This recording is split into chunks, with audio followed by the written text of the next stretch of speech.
Here we go. What's up, everybody? Welcome to the Recruiting Ain't Easy podcast. My name is Louis Swartz, and if you don't know who I am, by day, I am a recruiter for the New York Army National Guard and a part-time drill sergeant in the New York City area. But on my free time, like now, I come on here to help you navigate the joining process, to help you make a better, more informed decision throughout your joining process, get better prepared both mentally and physically for Army basic training, recruiting, and anything else that you could think of dealing with the Army. Real quick disclaimer. This is, in every sense of the words, a personal page. This is not representing, supported, endorsed, or sponsored by the DoD, the United States Army, the Army National Guard, the states, no government agency. I represent myself, my experiences and opinions, and all that good stuff. So with that being said, if you're new here, let me know what states that you are tuning in from. How do you like the new sets? You like the new getup? Let me know in the chat box what you guys are thinking about the new sets. And big things in 2025. My biggest goal is to get to 100,000 subscribers by the end of the year. That's just to feed my own little ego. But my main goal, my primary goal, and has always been my primary goal throughout the channel, is to help you guys make better decisions and be better prepared and all that good stuff. So we got Pennsylvania up in here. Appreciate you. Thank you so much for tuning in, Angel. So I love doing these videos. I got a video that's posting tomorrow morning. It's the ultimate ASVAB guide. So I'm sure you guys will be looking forward to that. I did a quick little poll earlier today. Some of you already said that the ASVAB was something that you guys wanted to know more about. So I delivered. So hopefully you guys are looking forward to that. So if you're new here, I go from the oldest comment, working my way up to the latest and greatest, most recent comment. So I do appreciate you guys coming on here. I will be as clear and concise as I possibly can. But if you're not aware, I'm very thorough with my responses. So please be patient. Again, I work the oldest to the newest comments, and I don't skip anyone. It may look like that if you see it on the screen, but if you're using a word or a phrase that's blocked, I'm not going to see it on my end. So if you need to send me a message, this is my Instagram. That's the preferred method. But if you prefer the email, again, I prefer the Instagram. It's just easier for me, honestly. But with that being said, let me go up to the comments so with that being said, I'm gonna scroll up to the top. We got Shroopy Noopers. Thank you so much. Hopefully you do see the replay later on. Thank you so much for coming on here and being the first comment of the evening. Thank you so much. Appreciate you as always. So we got the Covens that says, once I complete basic and OCS, those who don't know what OCS is, that's the Officer Candidate School Program to be become a commissioned officer. And what they're saying or asking is, what's the best way to get 90 days of active service to qualify for the VA loan? So I'm pretty sure that this person knows, but in case you don't know, the VA home loan is not awarded to, but it's what do you call it? You can become eligible for it once you do 90 consecutive days of qualifying federal active duty service other than your initial entry training. So your basic training, AIT, all that stuff does not count towards those 90 days for a reservist and a National Guard soldier. If you're going away for regular Army, which is full-time active duty, once you get to your first unit of assignment and complete 90 consecutive days, as previously described, of active duty service, then you'll be eligible for the VA home loan. Otherwise, as a reservist and a Guard member, then you're going to have to do 6 years part-time. To do or find some of these qualifying federal active duty service, I talk about some of those things here in this video: full-time National Guard Reserve. And one of those options is volunteering for a Title X mission, like a deployment or a rotation to like Kuwait, Africa, or somewhere else that we have going on in the world. Not all Title 32 positions like recruiting like myself qualify. So make sure that when you're with your unit and you're looking for those types of opportunities with the intent to pre-qualify for that as soon as possible, definitely look into that. Now, because you're going to be a commissioned officer, you're probably not going to be able to do that until after you complete BOLIC, which is your basic officer leadership course, which is like your AIT equivalent, like a enlisted soldier, but as a commissioned officer. Basically what you're branching as a commissioned officer. And understand that there are more, how do I say this? Like more limited full-time opportunities as a commissioned officer. So you might have to do a short little rotation or something like that to be able to qualify for that. But good question. Good luck to you in training, and make us proud. This person asks, what's your MOS before you were a recruiter? I have a couple. I started off my Army career in the National Guard in a field artillery company as a human resources specialist, which is now a 42 Alpha. Back then, it was a 71 Lima administrative assistant back in 2001 when I first joined. But a couple, 2 to 3 years later, I reclassed as at that time, it was a 21 Foxtrot, a crane operator, a 50-ton crane or 25-ton crane. Yeah, 25-ton crane. And now, because of my rank as a sergeant first class, if I was in a regular unit and wanted to remain as an engineer, it would be 12 November, general construction heavy equipment operator, something like that. And now 79 Tango as a recruiting and retention NCO for the New York Army National Guard in New York City. I'm also drill sergeant qualified, so if that's what you're into, consider subscribing to the channel. Hashtag I'm just saying, it would help me out. Appreciate you. And he also asks, can you enlist as a warrant officer, or do you have to be enlisted first? Good question. This person apologizes and says, I have asked this question last week or the week prior, but had to leave early. Gotcha. Well, see, that's why you got to watch the rebroadcast. You know what I'm saying, bub? But with that being said, to go in warrants, yes, generally speaking, you're going to have to be an enlisted soldier and usually a not commissioned officer. Now, unlike OCS as a regular commissioned officer, where it's a cookie cutter requirement, like 4-year degree, GT line score of 110 or better, US citizen, qualify for secret clearance, yada, yada, yada. That's the only baseline that you got to meet to go commissioned officer as a warrant, as a commissioned officer. To become a warrant officer, there are not really exceptions, but there's no regular baseline other than having to be a US citizen, GT line score of 110 or better, and obviously the age requirements for both. But with warrants, it will depend on the MOS that you're in on whether or not you need your basic leadership course, advanced leadership course, your senior leadership course, some college, a degree, or specific college classes. And you might have to be like an E5 or E6, a certain rank or certain years of experience as well. So you're going to have to sit down with a warrant officer recruiter to figure out what your options are and what the requirements are for your particular MOS. The only exception to this rule is if you're trying to join street to seat as a flight warrant officer to fly helicopters. That's the only exception to that warrant officer rule. So commissioned officer, you could be Johnny Snot-Nose from down the block who decides you want to join the military for the very first time and commission as an officer, or street to seat as a warrant officer. Other than that, you join as an enlisted soldier. But appreciate you. And the person says, I am the greatest of all time recruiter. Appreciate you. Thank you. We got Kim. Welcome back. And she says, question, when taking the full ASVAB, I know it's timed in each section, but when you're in one section, does it give you a countdown on your time that you have in it? Yes, it absolutely does. And I talk about that in my new video tomorrow. So if it's for you or your child, because I can't remember if you're the Kim I'm thinking of, but I think it's your son that you might be asking questions for. But yeah,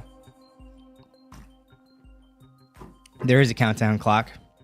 And one of the tips is to make sure that you answer all the questions. So when you see that you got less than 30 seconds, like 15 seconds left, 3, 3, 3, 3, 3, 3, until all of the questions are answered or attempted.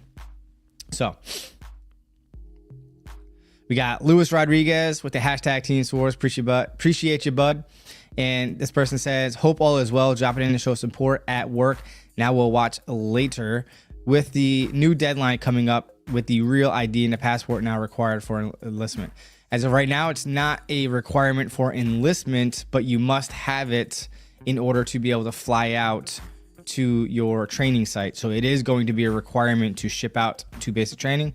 So those of you that do not have a US passport or a foreign passport or a green card, you must have a New York State ID or a driver's license with the real ID stamped on it in order to be able to fly anywhere, even if it's within the United States of America. So that is a new requirement coming down the pipeline. But I appreciate you as always. In fact, you just reminded me with your comment that you called me the other day, so I'm gonna call you back. Appreciate you. We got Josh with the hello. I think this person meant hi, Tenzin. Well, thank you, thank you. We got the hashtag Team Swartz coming in from Angel Omar. Appreciate you as always. Antonio, quickly, favorite episode of Star Wars, 4, 5, or 6? Go. None. I have zero interest in Star Wars. The closest thing that I have any interest in is Spaceballs, which makes fun of Star Wars. If you don't know what I'm talking about, which you probably do, that is a movie that I grew up on and I actually enjoyed watching. Other than that, Star Wars is not something, I'm not really into like sci-fi and outer space type stuff, just to be honest with you. I'm sure they're really, really good. Obviously, they really are because it's very popular, just not with me. But may these Swartz be with you. Pennsylvania, that's right. We got Tenzin with the more greenery setup. Like it, appreciate it. Or appreciate you with that feedback. So we got Josh with the New Jersey. I heard that New York Army National Guard is doing a event. So Josh, what type of an event are you talking about with the New York Army National Guard? Are you talking about like a guard experience or something else? Or are you talking about like the Explorers program or something like that? Martin Vell says, how likely a California Guard, 11 Bravo Guard accepted into the RTLI program and airborne? So I don't know if you're going to basic training and ask, or not basic training, but OSUT in your example, because 11 Bravo is an OSUT style training. But for them to offer you something like that, you have to have a significantly or a decently high PT score. And if you do have a high PT score, they will be recruiting for RTLI, maybe airborne, but they do recruit heavily at that location because clearly down the street is the airborne units and the ranger training. So yes, it is a possibility. I'm not going to say it's likely, but it's a strong possibility that they'll offer it to you, providing that you have a high Army Combat Fitness test score. We got Rack Up also from PA, Delco area. All right. We got Jonathan Johnson. What's up? I'm in Montana. Been watching your channel for a while now. Hopefully you enjoy the channel. It seems like you do because you're a repeat viewer of mine, so I appreciate that so much. First time, no, it's not the first time I saw your name. Good stuff. He also says, I really want to join the Army National Guard. I really want you to as well. Are there any hiccups, anything that's preventing you from being able to join? Let me know in the chat box. So we got Lorraine Paul. Thank you, Sarge. Son enlisted as a 91 Bravo wheeled vehicle mechanic. Ships in April. You have been a huge help. Thank you. You are bomb diggity. That's what I'm talking about. Appreciate the feedback, and you're very welcome. Get him to watch the channel too, because I drop a lot of gems in here. Shooting knowledge down range every day, all day. So we got Michael Duncan. What's up, man? Aloha, aloha, aloha. Tuning in from Honolulu, Hawaii. Glad to see you back. Last visit to the Army National Guard website, some MOS had been consolidated or eliminated. Any comments or info on why? Well, I don't know which ones you're talking about specifically, but if you do, let me know in the chat box. I'm genuinely interested to know what you found, and then I could definitely look into it, but that's well above my pay grade, so I can't attest to any of that, really. All I know is, hang on, uno momento, por favor. I'm gonna have to upgrade to a higher quality boom arm thing. It's new. It's first time using this one. Got it for the set, so bear with me. All right, so understand that the Army periodically assesses, evaluates, and do make adjustments on consolidations, separation of MOSs, and reorganizing the need based on the needs of the United States Army. So my thoughts is we just got to roll with the punches. Be flexible. And if it was something that you were interested in, just, find the one that is as close to the one that you're looking for. If that's what you're concerned about with the consolidation or unconsolidation. We got Vibes here. Says, hey, I'm about to retake the ASVAB for the third time, and I've practiced multiple times, but keep getting 1 point away from passing. What should I do? Can I reach out to you on Instagram for help? Much love. Yes, you can. And something you might want to check out, might be worth it to you, and I'll explain it to you in a sec. I'm going to post it in the chat box right now. So I've actually been approached by a website called MOMetrics, okay? And MOMetrics is, let me see if I can pin this. Maybe I can do it from my phone. So MOMetrics is like I said, a website that,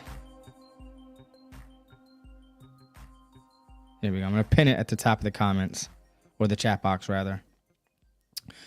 So MOMetrics is like an online course, and it might be something you might want to look into. It's a small investment of $40.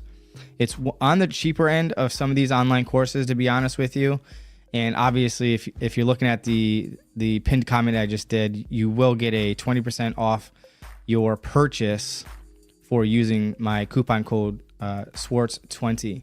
And if you do keep it beyond 30 days, you will continue to get 20% for as long as my video that's posting tomorrow stays up on the channel, which it will stay up forever because it's going to be an evergreen piece of content. But with that being said, it's very, very good. It's a very, very good website.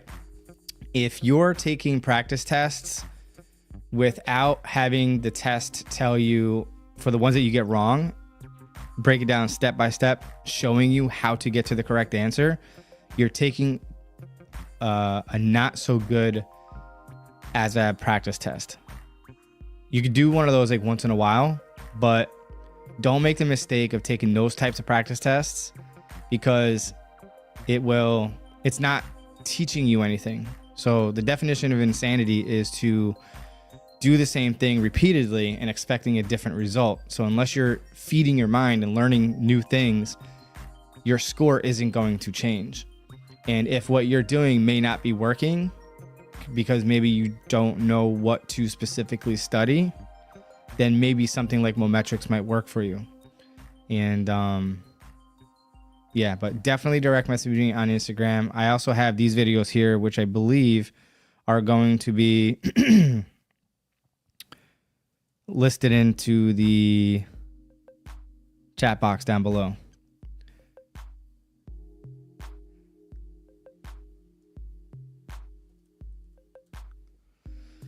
So there's a math video and 2 arithmetic videos. You can read what I just posted, and a few of my applicants who have used those videos can attest that they've passed because of that as a result.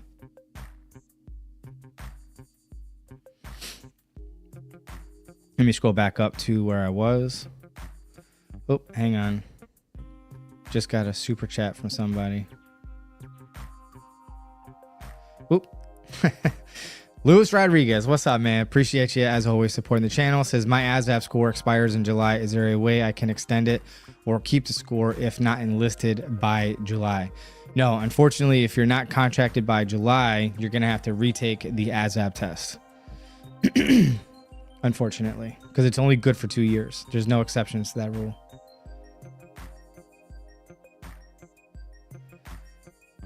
All right, next one is from Michael Duncan. Dig the different filming location and backdrop. Well, I appreciate you, Michael. Do you think the Army will eliminate 19 Delta? I keep getting asked this question. If y'all, either you or somebody else, if y'all see like a news article that's talking about 19 Delta going away, like there's all kinds of rumors that go around all the time. And I don't want you thinking that they're true because, you know, infantry has been increased from 14 weeks to 22 weeks. And for the past 7+ years, they've been saying that it's going to go back to 14 weeks and we're still at 22 weeks. So if you know a guy that knows a guy that said this, then more than likely it's not true. So unless you're seeing it in writing through an official capacity, then it's probably not true. That's my 2 cents. Vibes also says there's 32 views watching right now. At the time I'm watching on here, only 11 likes at the time of watching. Please like the stream. It helps out a lot. Man, I appreciate that support, man.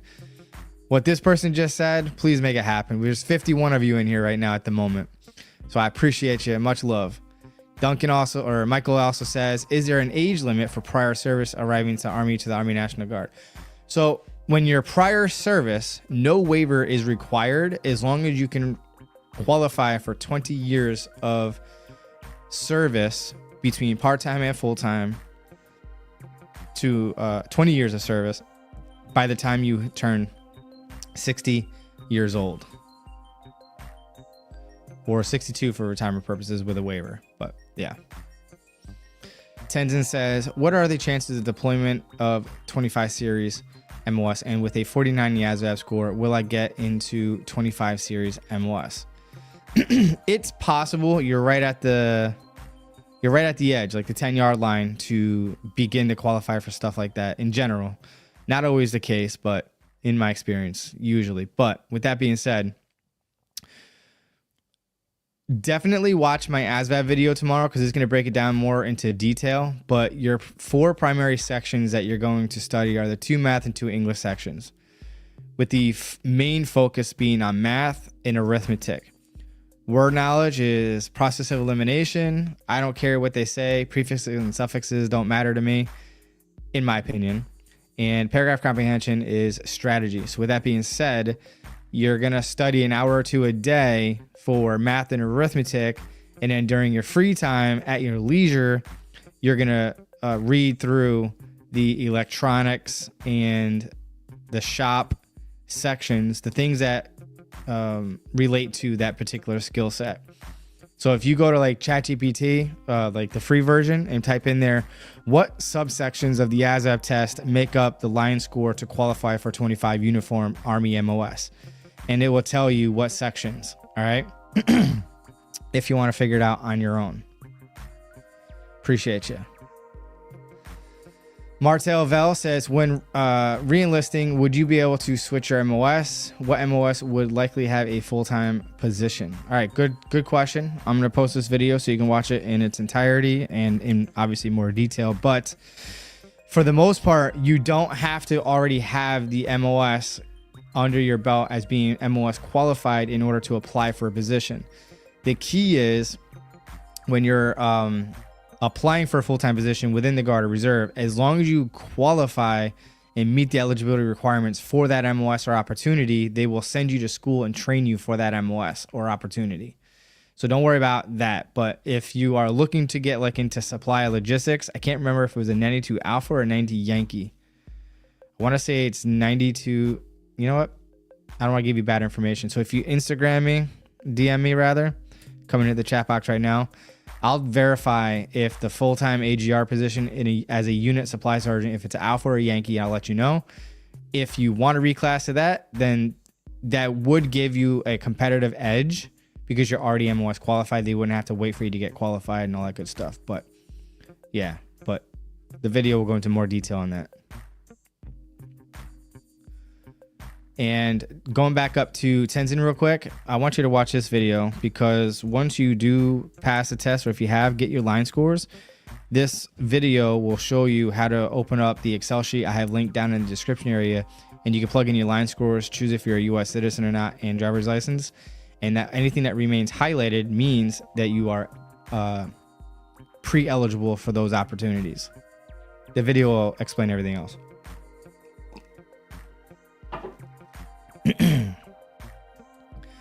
Tank, interesting name. Says, dude, sorry, but I have to get this out. The secret alloy in Liberty engine is magnesium alloy. Okay. No clue what you're talking about, but appreciate the information. Night from LaShawn Scott. Good night. Appreciate you coming in, tuning in. So we got tank again. Magnesium alloy. It generates significantly less eddy current losses when placed in changing. Okay.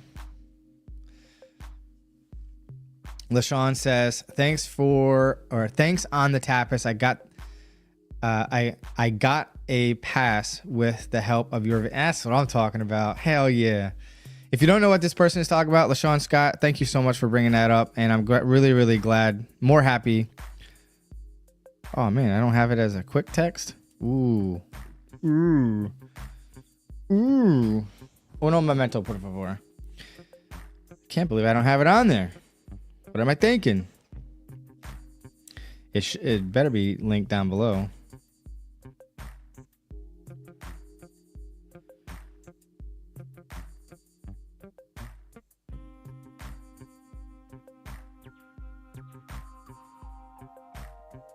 Here, it's coming into the chat box right now.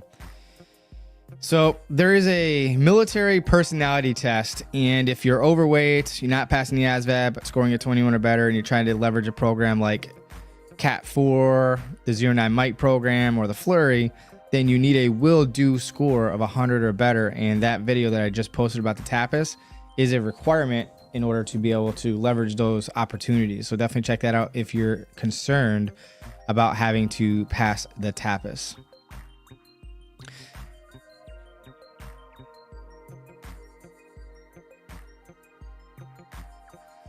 So on Yango, James says, can one also join it as a reserve in the Space Force? I don't know anything about the Space Force on whether or not they have a reserve component or if it's just active duty. I would imagine they have both reserve and active, but I'm not sure. Maybe if you Google it, you might be able to find out. All right. I was right. Your son. Exactly. See, my memory's not completely shot. All right. So Perspicuous 87 finally caught the live. Well, I appreciate you tuning in. And Tenzin, I'm going to come back to you because I got a super chat. Oh, from you. I appreciate you supporting the channel. Thank you so much. It really goes a long way. And I really do appreciate it. Because as you can tell, it does go back into the channel. Let me scroll back up to your question or comment.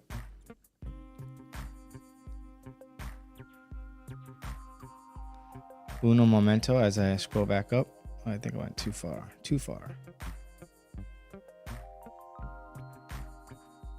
Oh, here we are. So Tenzin says, I've been watching your videos for a while and took ASVAB recently, and I'm from Maine and interested in 25 Bravo. All right, good stuff. Maine, I've never been to Maine. The highest up north I've been is Vermont and New Hampshire. And I think I was about... My geography sucks. I want to say I was 30 minutes away from Maine or the next state above those two states. I want to say it's Maine. I could be wrong. Jaden Gordon, I'm going to come back to you, all right? I just got a super chat or something. Hang on. Oh, okay. Jonathan Johnson just became a member of my paid community or the channel membership program called Buy Me a Cup of Coffee. So Jonathan Johnson, now that you are a channel member, you will have immediate access to my video that's posting for everyone tomorrow the ASVAB study guide. So if you have not seen it yet, if you want to watch it tonight, either when you're done watching me or at the end of the stream, you can definitely go watch it because you are a channel member. So what I do is when I'm done editing videos and I upload them, I release them to the members of the channel members of the channel. Yeah. And so you get first looks, first dibs of the new incoming videos. So I appreciate you for joining the community. If you got any ideas to how I can make it better, let me know. But as of right now, it's that. I have done private live streams with the channel members, but the several times that I've scheduled it and went live, nobody popped in. So it's just me staring at myself on the screen, waiting for comments and questions. So I figured that like if I went live on the channel membership area, that it would be like even more beneficial to you because it's like a one-on-one. And I'm even willing to bring you onto a private live stream. And instead of like you typing your question and me responding to it, we would converse back and forth verbally and all that good stuff. And Jonathan Johnson says, yeah, sweet. I'll go after this. Thanks for recognizing me. Absolutely. I appreciate you. And welcome to the channel. I'm scrolling back up to where I last left off, which was Jaden Gordon. Here we go. Do you know current PBF standard mail? Also, how is it calculated? Are you talking about body fat percentage? Yeah, I think you have the acronym switched around a little bit. If you're still here, Jaden Gordon, let me know. Are you talking about body fat calculation? Okay, good. So it goes by age. How old are you?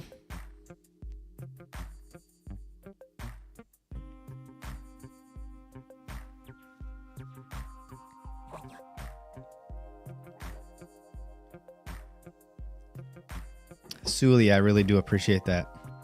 17, 20, 24, 22 or 24% body fat. I want to say it's 24% body fat. 24%. Jonathan Hernandez says, Dime Low Boppy, Puerto Rico fanboy, hashtag Team Swartz, is 33-year-old too old to join, and what will be your recommendation for an older future soldier? You definitely have to go check out this video that I'm posting in the chat box right now. Just open up on a new tab and you can watch it later. But with that being said, everything I need to say about you joining as an older person is going to be in that video. But you are not too old. You are never too old until you are too old. So the highest waiver that was ever approved based on the, what do you call it? The waiver authority that processes waivers, the waiver department basically came out to New York and gave a class about a year ago. And they said the highest waiver they ever approved for a non-prior service individual was 47 years old, which is not common. 42, 43 is generally the threshold of, as long as you have a compelling reason or a meritorious reason to why you did not join yet, then they usually typically get approved. So as far as I'm concerned, age, you guys have to understand something. Age is, as far as the military is concerned, unlike these civilians out here, the military does not give a flying F about your age. Age is literally just a number. It's about your maturity, your work ethic, your ability to work well with others, to get the mission done, to be valued and you being trustworthy, to execute the mission or task at hand even when nobody is watching. That's all that matters, and that's all we care about. So good luck to you.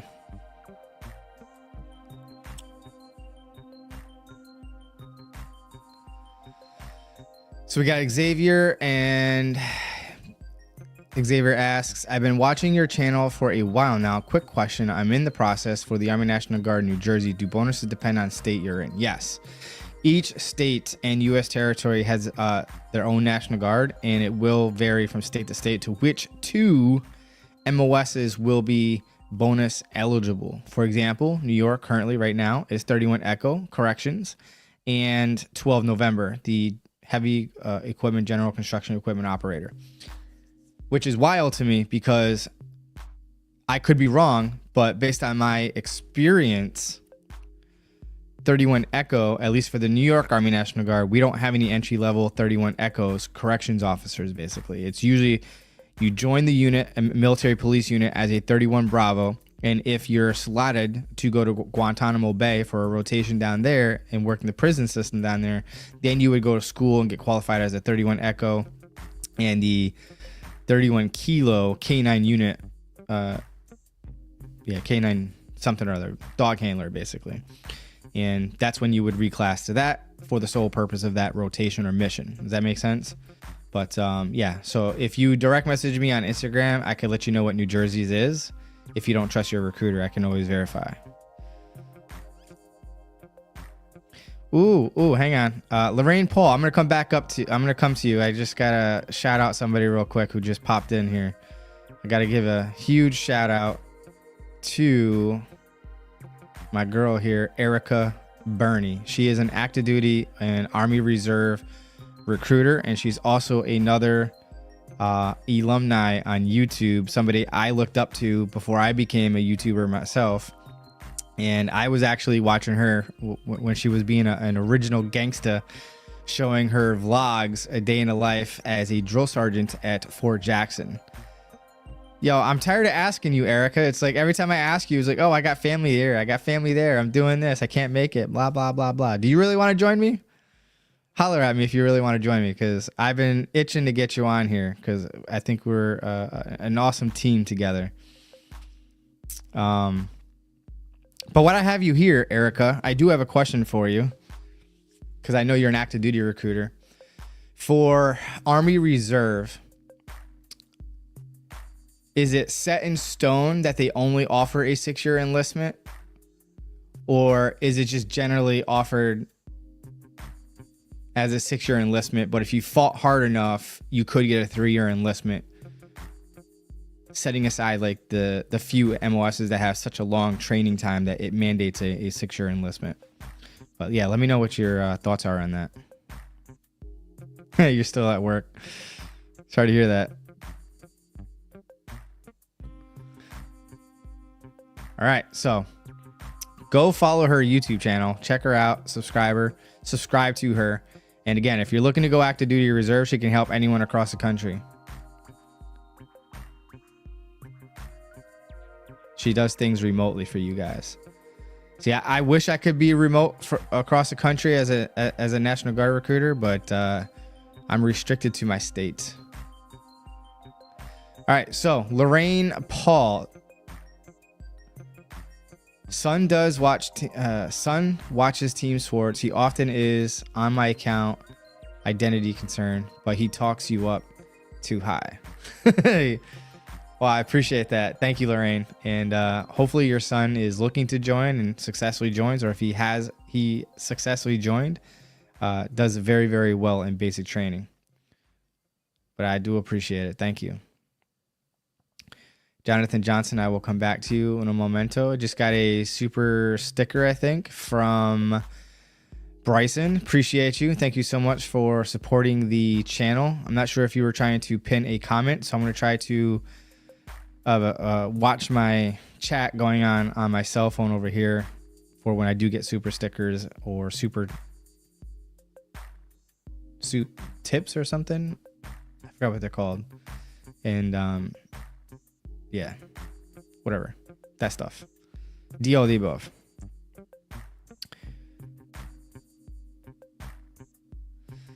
Not necessarily. Sometimes there's less than 6, but to get benefits like VA loan, etc., you got to do 6. I've seen less than 6 at times. Okay, yeah, that's what I was told by other active duty recruiters. I was just making sure because I've always been under the impression. In fact, you just saw him comment here like a few minutes ago, Giuseppe De Rosa.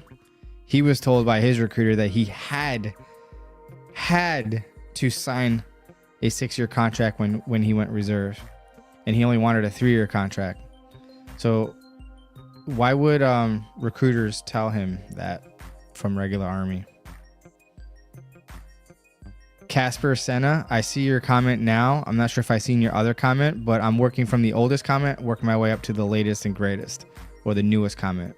It's just I go back and forth when I get the super chats and super stickers and super tips or whatever it's called.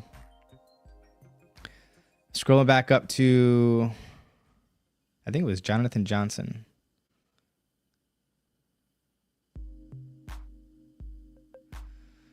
Yep, Jonathan Johnson. All right, so what's the qualification to go Ranger School in the Army National Guard? I want to say a GT line score of a 110 or better. US, I don't even think you need to be a citizen to go to Ranger School. It's just a leadership school. That's a really good question. You know who you want to look up? Damn, I don't think I have it on a quick text yet. He actually did a video on it recently about Ranger and RTLI. Look up Sergeant First Class Beats. Let me see if I have it as a quick text.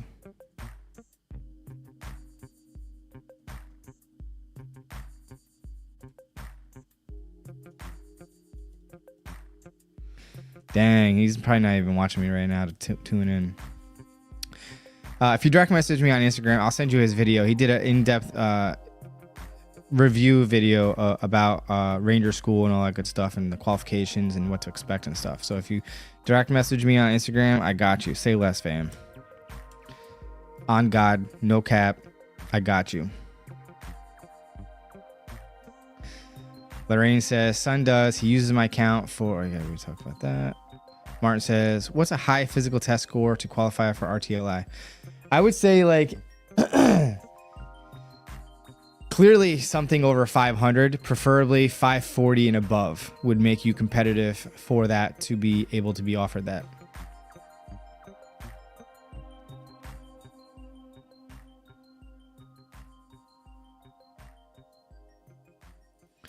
Wow, we got someone from Switzerland tuning in here.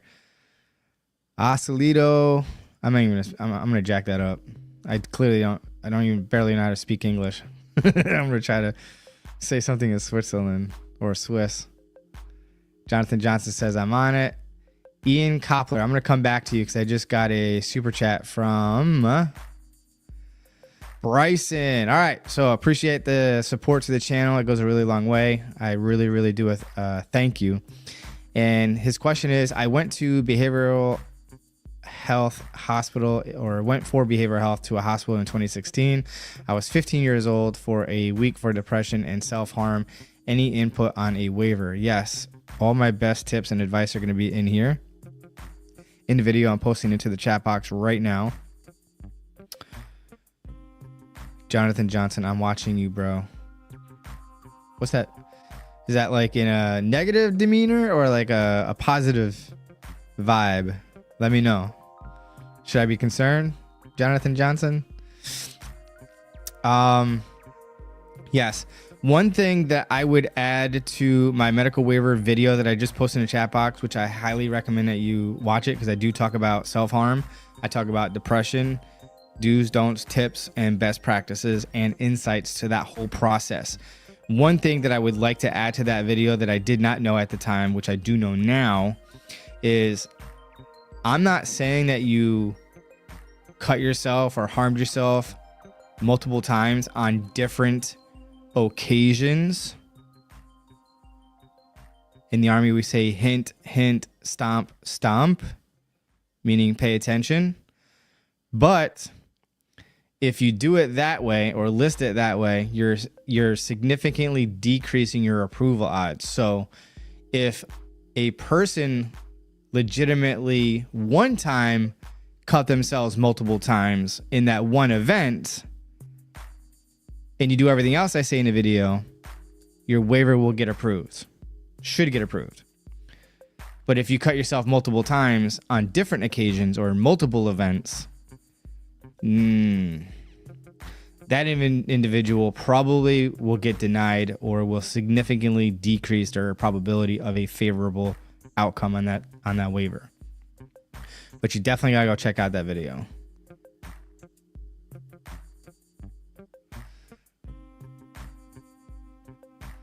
All right, so if you just go to my channel and click on the Instagram logo on the banner art, you can do it, or you can just look up at Team Swartz, and I'm posting it in the chat box now to be able to find me on Instagram. It's literally the same name as my YouTube channel, Team Swartz. You can't miss it. Same logo and everything. as the profile photo. South Jersey Artisan. What's up, my guy? Hope all is well. Stay blessed. Like after the death of a loved one. Huh? Did I miss something? Was there a previous comment to that?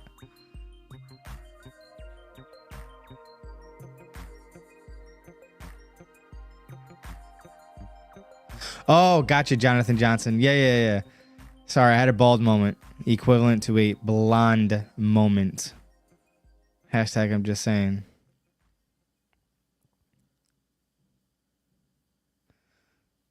Oh, new corner spot. Nice. With the hashtag Team Swartz. And he said, like after death of a loved one. I'm still not getting...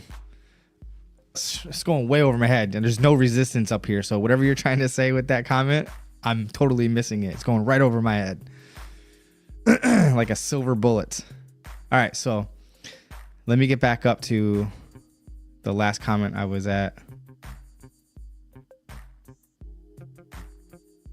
Oh, I gotta go back down. I just got another super chat. Whoopsie. All right, so we got Robert Richards. Thank you so much for supporting the channel. I do appreciate it. It goes a really long way. It helps the channel grow and new things to get to help your viewing pleasure. But with that being said, if I wanted to go, why is it not showing properly? Okay. If I wanted to go drill sergeant, how would I do? Oh, you mean like become a drill sergeant? How if you wanted to become a drill sergeant or drop a packet for a drill sergeant, how would you do that? If that is your question, let me know if you're active duty or in the Guard or Reserve, because it's two different responses.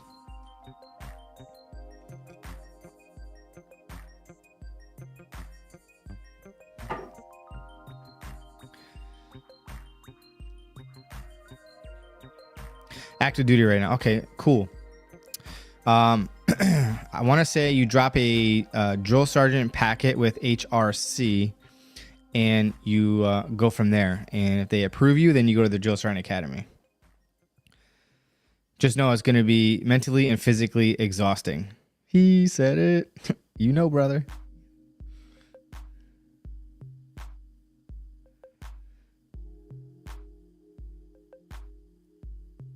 In fact, Erica Burney, I don't expect you to still be here, but if you're here, can you chime in about that and just confirm HRC?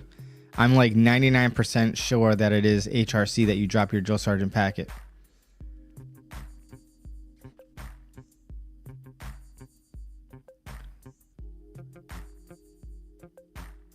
All right, so I'm scrolling back up to the last spot I was.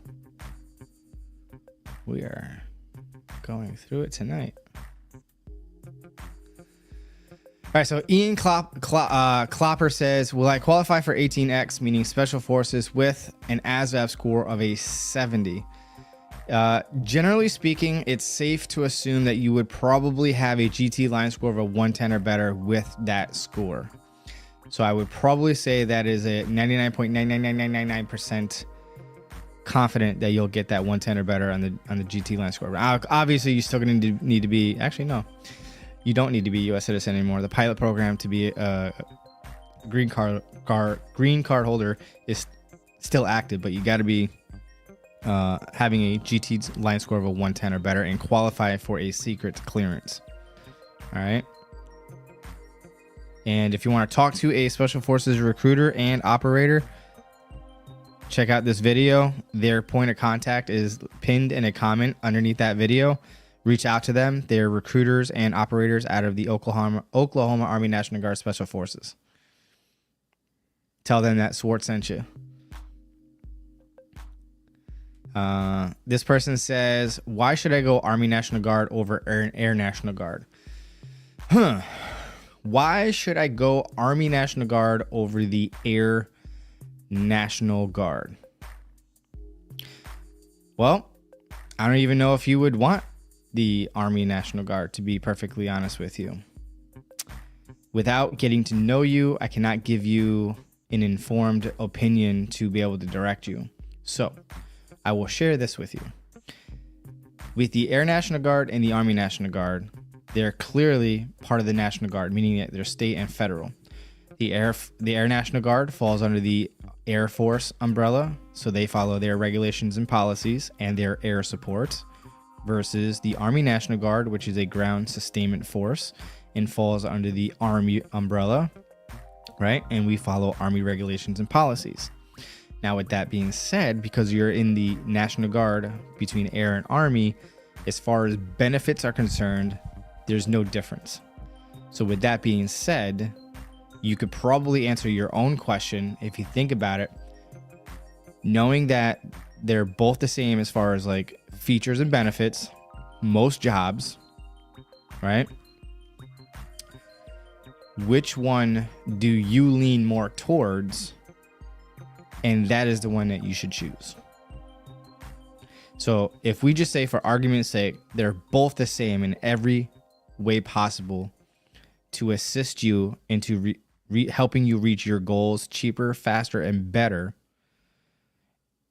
with minimal difference or anything at all, which one do you find yourself gravitating to more? That is the one I want you to choose. And that's coming from an Army National Guard recruiter. I suggest that you sit down with a recruiter from both. You research both through their official websites. You speak to people within those components of the Army and Air Force, and whatever you want to ask them, and make an informed decision. The things that I would share with you about helping you throughout your decision-making process would be in this video titled "Don't Join the U.S. Army Until You Watch This Video." So my tips and advice to you trying to decide and decipher which one's better for you or not is within that video. So good luck to you. Oops, we got another super chat. Where was I? Elvis Prudencio. I'll come right back to you.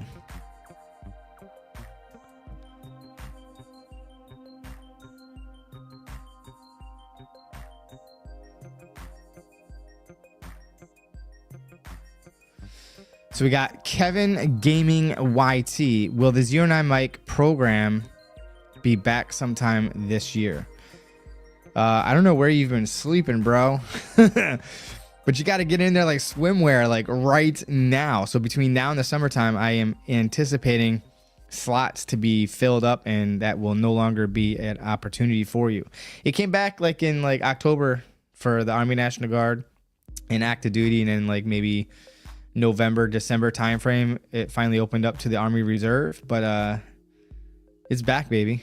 And stay tuned for a future video about how and why I think that the 09 mic program will be discontinued at some point in the near future. I'll be sharing my thoughts and opinions on that. But yeah, get in there like swimwear. Don't sleep on it.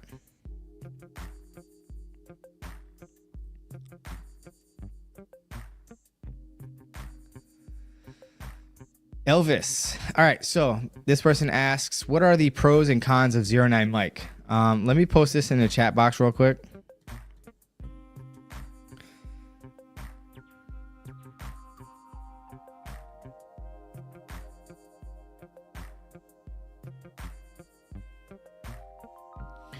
Oh man, that doesn't even post in order. Oops.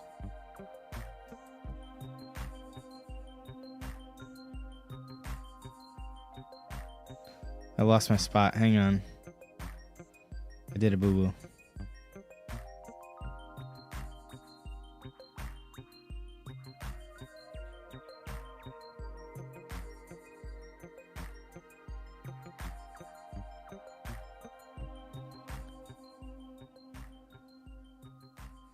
Sorry, I lost my spot, so I'm scrolling back up so I can see the comment. Okay. Pros and cons of 09 mic. I'm going to post this comment anyway, as is, if it doesn't show properly. Hopefully it does. I think it got cut off, but that'll give you the gist of it. But with that being said, The con to the 09 mic program, as far as the academic version goes, is you're not going to have much control over your MOS options other than what you're qualified for at the time based on what's actually available at the time, and a training seat is available. So I think that the 09 mic program is a phenomenal program for what it is, but you got to understand that if you're not able to pass the ASVAB test with a 31 or better, you are, in every sense of these words, an unqualified applicant, which means that under normal circumstances, you would not pass go, do not collect $200. You are a no-go at this station. I get very annoyed, not with you, of course, but like I'm on an ASVAB support page on Facebook, and the entitlement attitudes that I see from people that have the audacity to complain about how it's a possibility that their job that they now qualify for with their new score isn't available at the time that they're able to sign their contract. Now that they are qualified, they're not getting MOS of choice. I mean, they're still getting MOS of choice. It's just that choice is based on the needs of the Army at the time that they are now qualified. And they get annoyed because it's like they're not getting what they want. It was like, you're not qualified. So the Army is literally taking a chance on spending thousands upon thousands of dollars to recruit you, to transport you, to feed you, to clothe you, to train you, and to get yourself to the basic eligibility requirements at the completion of the program. So that's the only con that is part of it. So if you're going into this program, go in with it with an open mind, go in it with knowing that it's going to be a stepping stone. I suggest that you do the minimum contractual obligation, which is 3 to 4 years, depending on if you're going guard or reserve or active. And at the end of your current contract, you can negotiate changing, reclassing your MOS to something that you're actually interested in. So you might have to choose something a little less exciting at the completion of the 09 mic program just to get your foot in the door. So just look at your first contract as an investment to get what you ultimately want later on. The pros is most people who fail the ASVAB do not have the self-discipline and the motivation and the consistency to study on a daily basis. Why? Because let's be real, life is always going to be lifing. And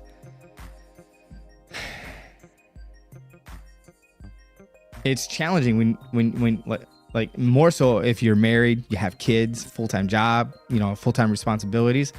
It's hard to find time, but you got to make that time. And the pro is we're literally going to pay you, feed you, clothe you, make you work out in this program to get a higher score than you probably would have done on your own. Because now if we're paying you to go and learn, you're not spending 300 plus on tutors, whether it's in person or online, to get you to the score, right? So we're literally teaching you and training you to get a higher score. So the trade-off is, yes, you might have to settle on something a little less exciting in the end, but in the end, you're going to qualify for a hell of a lot more opportunities because we're training you and going to help increase your scores, right? So those are my 2 cents, and actually look out for a video in the near future of me elaborating more on this particular topic, among other 09 mic thoughts and opinions and updates. All right, so good luck to you. Spike, I'm going to come right back to you because I got another super chat from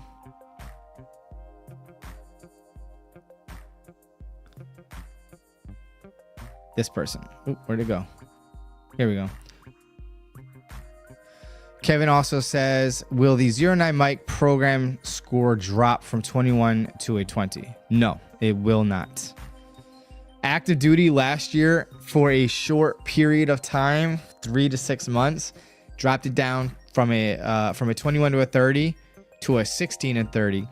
And I'm assuming that they had a horrible experience or horrible results from them dropping it down to a 16, something less than 21 is where I'm trying to share with you right now. But apparently the results weren't good, and they're not going to, at least now they're saying indefinitely, it's not going to be an option. Now, the one thing I've always learned in the Army is never say never, because you never know. They sometimes do what they say that they're not going to do. So, but it is safe to assume that they're not going to drop it back down to 16 based on some of the things that I'm hearing. And again, I'll share with it in a future video, but retake the test, get a 20 or better. Maybe if you've been studying on your own and you've tested more than once, then I would definitely check out this Mometrics ASVAB course. Use the code SWARTZ20 to get 20% off. So it'll be less than $40 for the first month, and hopefully the only month that you'll need it. And in my opinion, you shouldn't need any more 2 to 4 weeks to get a 21 or better to leverage the 09 MIC program. Just my 2 cents.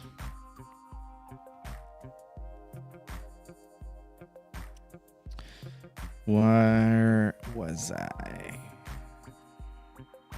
Hang on 1 second. Scrolling back up. And thank you again for supporting the channel, Kevin. Appreciate it a lot. All right, so Spike, ASVAB for Dummies book got me from a practice test to a 90 on the actual test in a week and a half. Exactly. So whether it's the ASVAB book, Mometrics, Grammar Hero, another online course, or another YouTube channel like Gaminal Tutors or something like that, every tool that is out there will help you pass the ASVAB test if you're consistently, regularly using that tool and your quality of your study sessions is on point, then you will score higher on the test. So my video tomorrow is definitely help you out, because I have studying tips, testing strategy, free resources and paid resources through Mometrics down below that video that's posting tomorrow. I also have the ASVAB for Dummies digital book that you could download for free in the description area. So I got free resources and paid resources, but I got a whole bunch of stuff jam-packed in that video. So definitely go check it out tomorrow morning at 8 a.m. Eastern Standard Time. Ian Klopper says, also, is there a comprehensive list of the MOS that a GC green card holder can qualify for? Yes. So I'm posting this video right here into the chat box called Which Army MOS is the Best? And in the description area, I also break it down to you visually within the video on how to open up the Excel sheet that I have linked in the description for you to open up in Google Sheets. You're going to plug in your line scores, choose if you're a U.S. citizen and if you have a driver's license or not. Anything that remains highlighted as described in that video will be what you're pre-qualified for. All right. But you're closed off to any MOS that requires a secret clearance, which means that you need to be a U.S. citizen for that to happen. All right.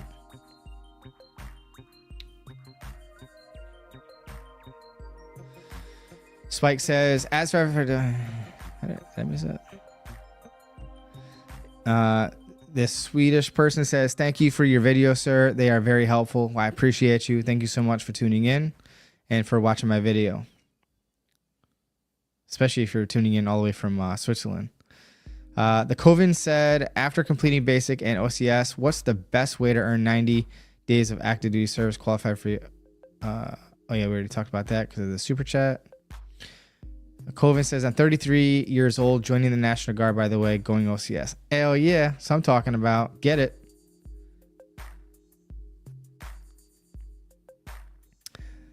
Let's see.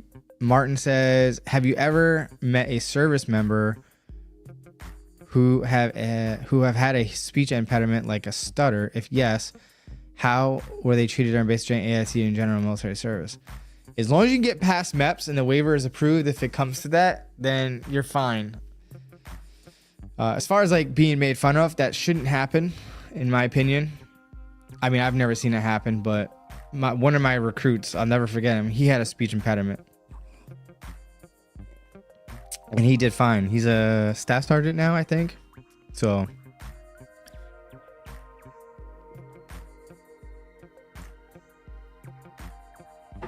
it's doable. But in basic and AIT, no issues. I mean, I didn't hear any issues from him.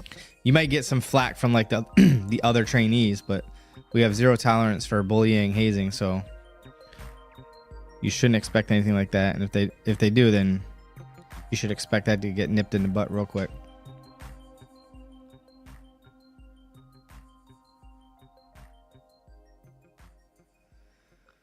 Cake Time with TS YouTube says, I have a friend who was discharged due to self-harm and thoughts, but they really want to get back in and took the steps to get help.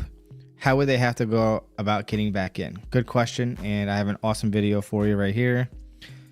And if you didn't see South Jersey Artisan's comment earlier, just to piggyback on what he said and what I said earlier in the live stream, that video does directly address self-harm, depression, anxiety, and stuff like that. But one thing I don't have in the video, which I would like to add, which obviously I can't because it's already posted, but if you express, or if an applicant expresses that they self-harm themselves multiple occasions or multiple events, that's going to significantly decrease the odds of a favorable outcome for your medical waiver request. So if it's not listed of having multiple events, I'm not saying to say this, but if it were to say something along the lines of it was a one-time event where I cut myself multiple times, then you're more than likely should expect an approval. Obviously, each applicant, your history, severity, if there's medication involved, the strength of the medication, longevity on that medication, all that stuff will obviously matter and be factored into their decision-making process on whether or not they approve your medical waiver. So good luck to you, and may the waiver gods forever be in your favor. Jonathan Johnson says, yes, sweet, I'll go after this. Yeah, I saw that already. David Gibson says, just joined the Army, got my dream MOS as a 12 mic, which is firefighter. Anything that I should know before basic? Yes. Watch this video right here on how to prepare for Army basic training. By far, hands down, the best preparation video there is on YouTube for basic training. But you be the judge. Watch it and let me know in the comments. And congratulations, that's the original MOS that I wanted to come in as a firefighter, because at the time of enlisting, I was a senior in high school and I was a volunteer fireman from a local town. So that was really something I wanted to do. But the New York Army National Guard does not have any 12 mics. So Suli says, nice seeing you again, the GOAT. Appreciate you. I just put 2 and 2 together. I think I know who you are now. Hope all is well with you in the 69th Infantry.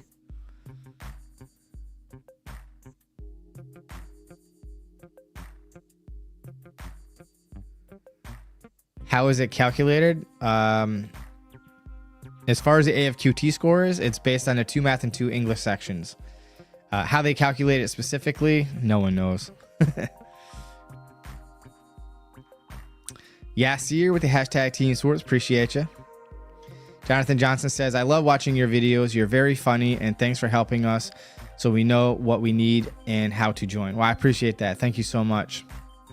I personally don't think I'm funny. I think I'm cheesy AF, but appreciate it. I try to do my best to be as humorous as possible, because nobody likes somebody who's super duper uber militant. Yasir, this is so much more relaxing. Yeah, you think so? You digging the vibe here? I appreciate that.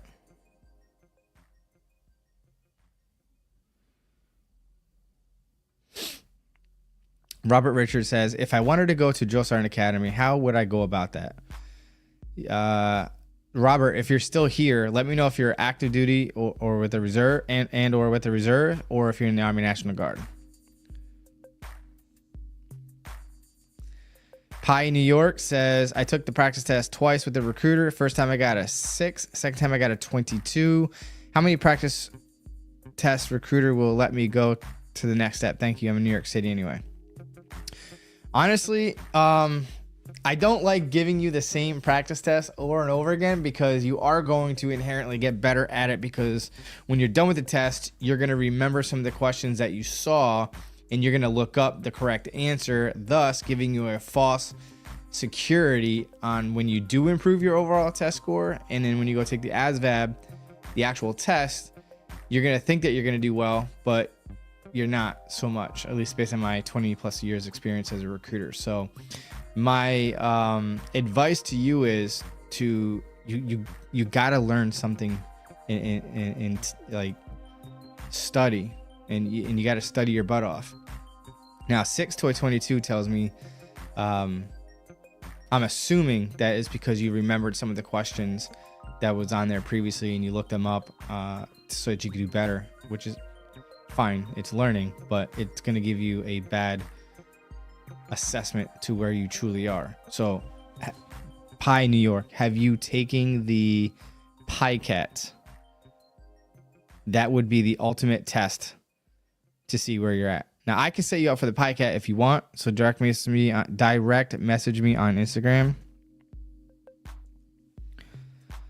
and I can get you set up for the PICAT if you want, and I'll send you the results and you can give it to your recruiter if you're not going National Guard. But the PICAT is, if you want to know what that is, I'll put that in the chat box real quick.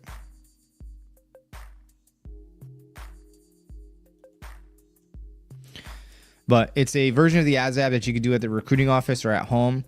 And there's pros and cons to that. The video will talk about it. But if you're interested, let me know. I got you. Say less, fam. And I got another super chat coming in here. But let me see something real quick.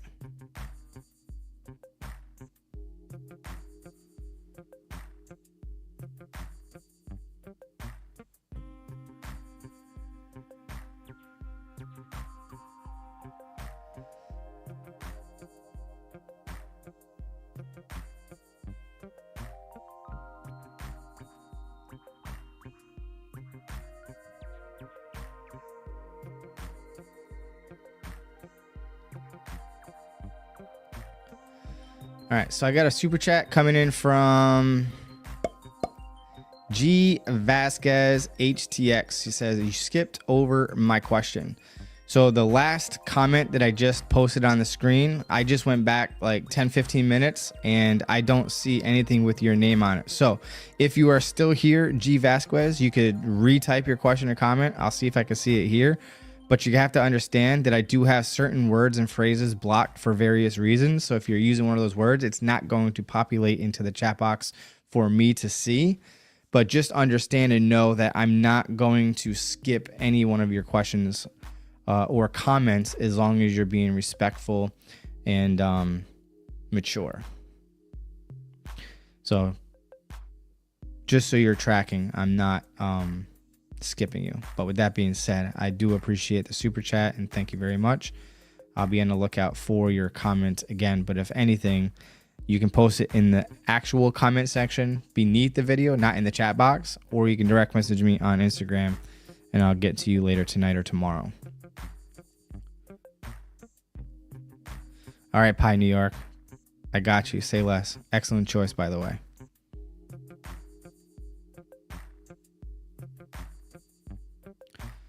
The Covens, you definitely didn't see my question.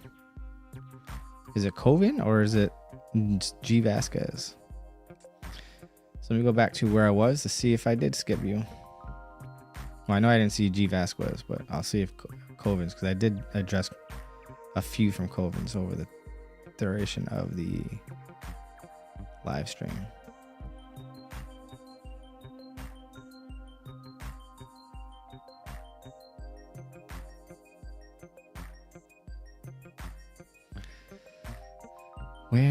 Where was I?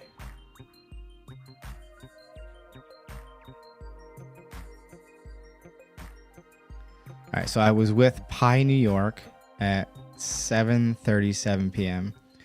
and I'll come to that super chat in a second. Flashback crew, hang on one second. Covens. I'm going to go back like 10 minutes to see if I skipped you by accident, because I am human. No, Covens, I did address you. I spoke about that you were 33 years old, joining the National Guard, by the way, going OCS. In the comment before that, about you completing basic training, 90 days active. I spoke about that. Yeah, no. As far as I'm tracking, unless you weren't paying attention or clicked away and came back, Covens, I addressed those. So unless there was something else that I'm not seeing, please let me know. You can repost your question, or you can super chat me and you'll get it faster. All right, so we got the flashback crew with the super chat. Appreciate you. Thank you so much. Appreciate that. Goes a really long way. I do appreciate you supporting the channel. And this person says, you pump me up, Joe Sargent. Future 68 whiskey from Fort Sam Houston. I bought an ASVAB practice book. Got an 80 in the end. There you go. And if you guys wait until tomorrow morning, you too can have the ASVAB for Dummies book, the digital version that you can download PDF. It will be linked beneath that video as well. And you're very, very welcome. I'm glad that I'm able to pump you up. Good luck in your training, and make the best of it. Have fun, make friends. But at the end of the day, you're there to get MOS qualified. So stay the course.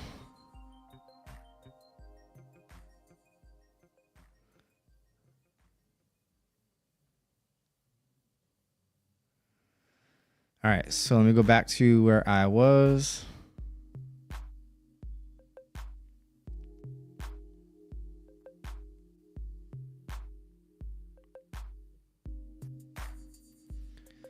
Do do do do do do do do. Here we go. All right, so G, 3 years left of university. Enlist now, or better to graduate and commission as an officer. Currently 22 years old. Will finish studies at 25 years old if I don't enlist. Really good question. And I have a few thoughts on this that you might want to consider when you factor your decision-making process.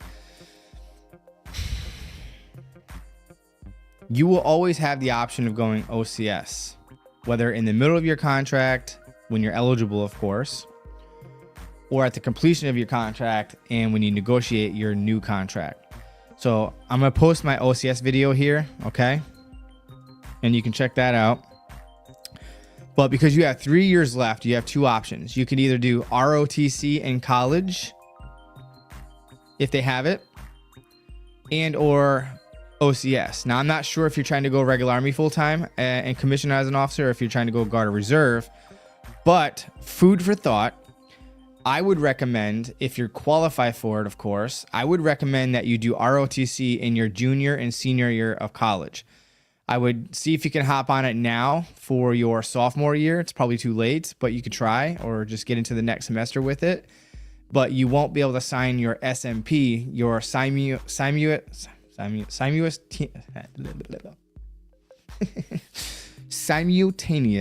membership program. There we go. Woo! That's a tongue twister.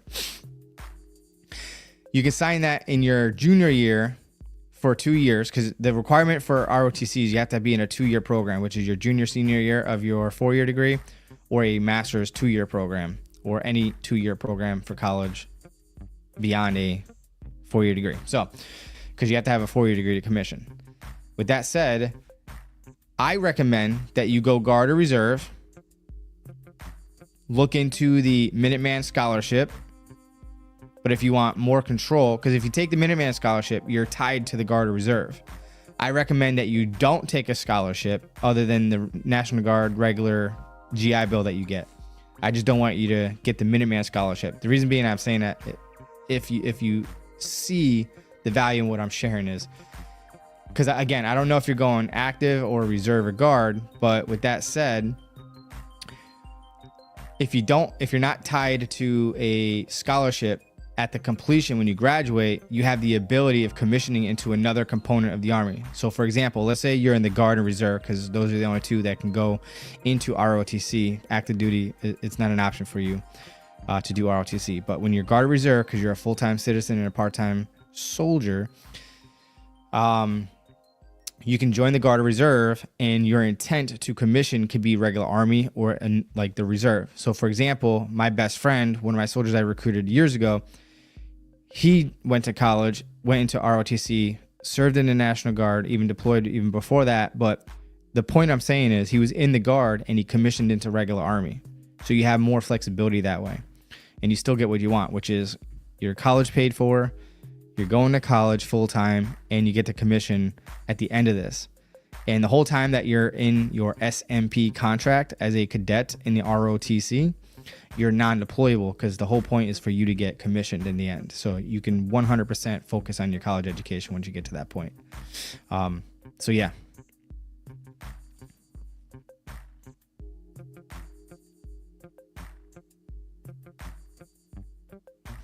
All right, so Bryson says, any input on a waiver for hospital visit in 2016? I was 15 for depression and self-harm. I already responded to you. You can check out this video and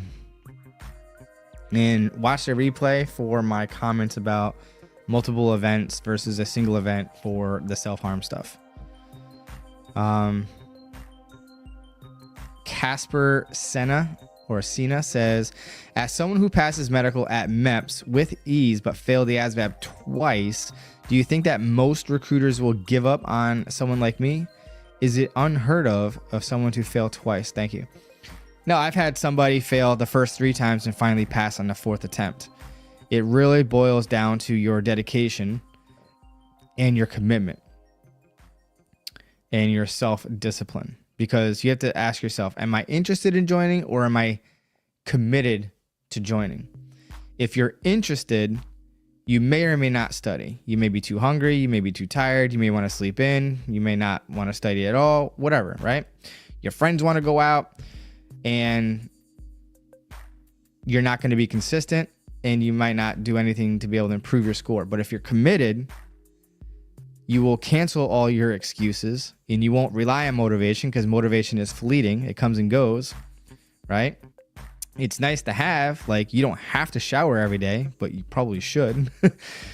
but you gotta be self-disciplined. Motivation, you don't want to bet on that. So bet on yourself.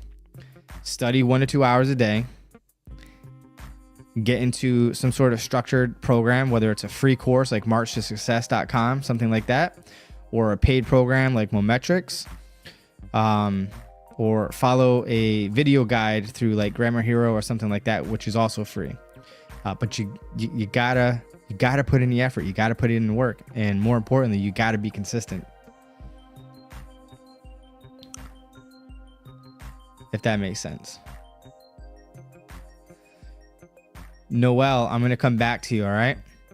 I just got a super chat from G Vasquez. All right, I sent you a message on IG. All right, cool. So I'm going to specifically look for you, and I'm going to make you a priority tonight to get back to you tonight on Instagram. Everyone else, I may or may not get to you tonight.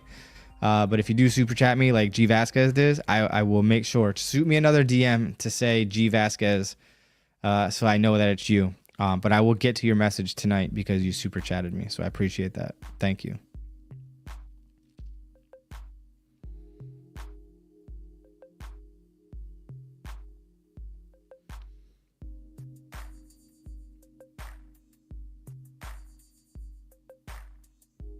I'm scrolling back up. Uno momento, por favor.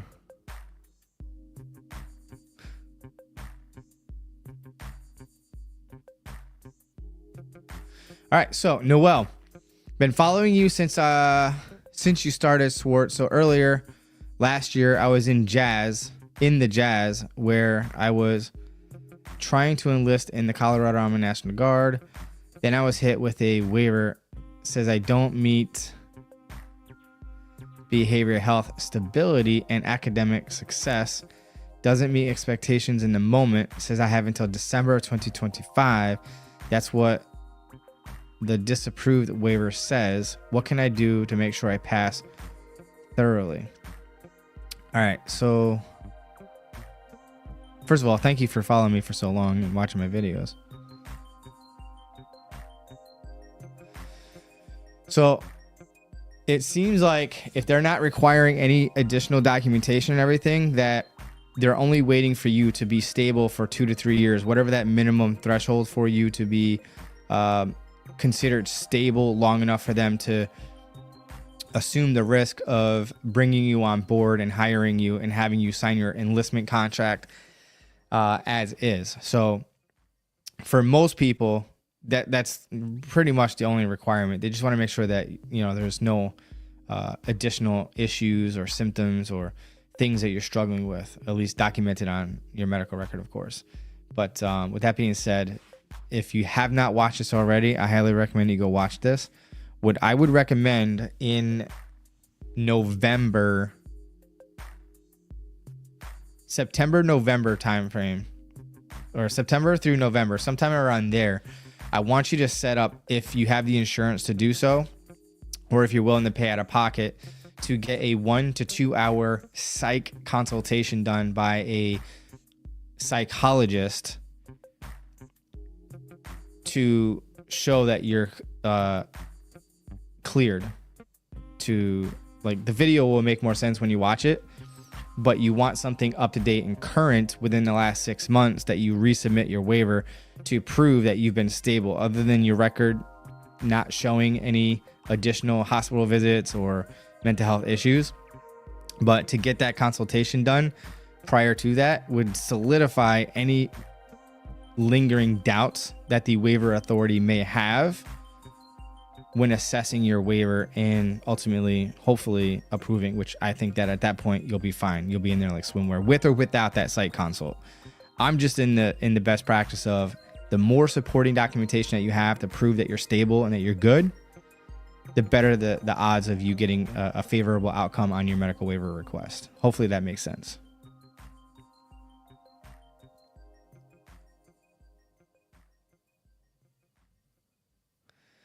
Ide says, your streams helped me join back in 2022. I appreciate you, Airborne. That's what I'm talking about. Appreciate you. I don't know if you're still here, but I do appreciate that comment a lot.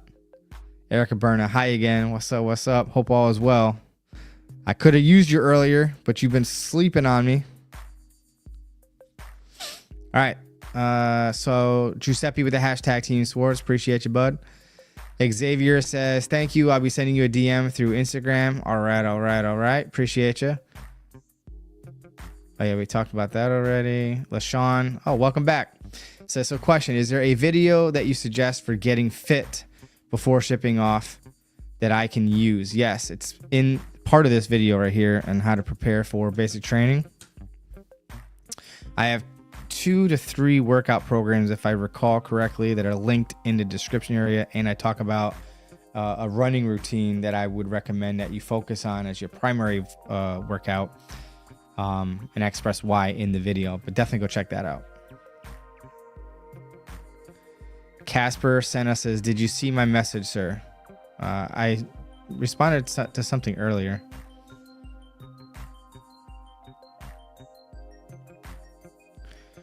Michael Duncan says, regarding the 19 Delta question, have seen a lot of articles about 19 Delta and 31 Bravo soldiers being reclassed. Wanted to ask your thoughts. I'll drop a link in the chat. If they're going to drop, all right, so in my opinion, because now you linked 31 Bravo to this.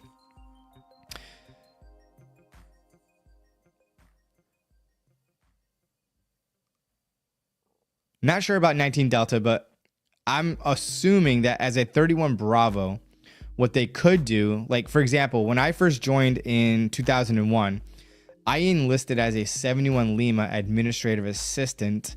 And at the time, there was like 3 or 4 different administrative positions that they merged into one, which is now 42 Alpha Human Resources Specialist. So as you're aware, you had 31 Bravo, Military Police, 31 Kilo, Canine, and 31 Echo, which is Corrections. Maybe they would drop that and create a new MOS and merge those 2 or 3 together as one.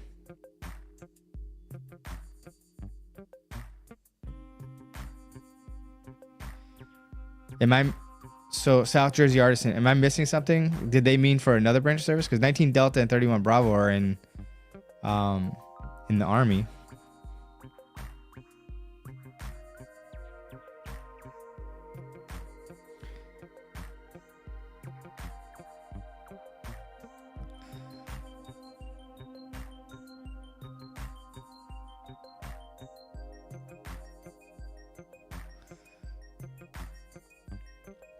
Kevin Gaming says, we'll talk about that. Michael also says, specifically for the MOS consolidation, I saw changes to the 88 series, but yes, thanks, definitely have to be an adaptable force. All right, cool.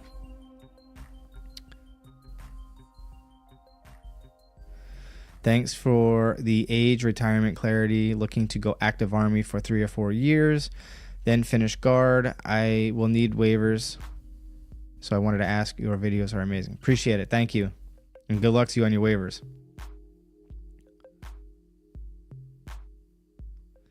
South Jersey Artisan, thank you so much for the compliment for the new corner spot. Appreciate it.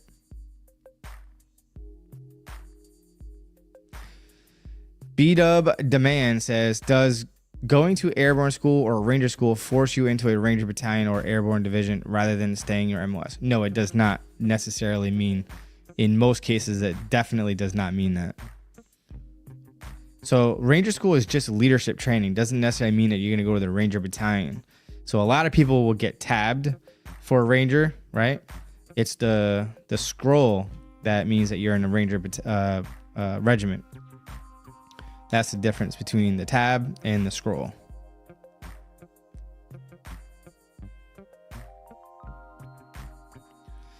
Lynch Dorch says, hashtag Team Swartz. So is recruiting up? Have you heard it is way up? Thanks always, giving great advice. Appreciate that, Lynn.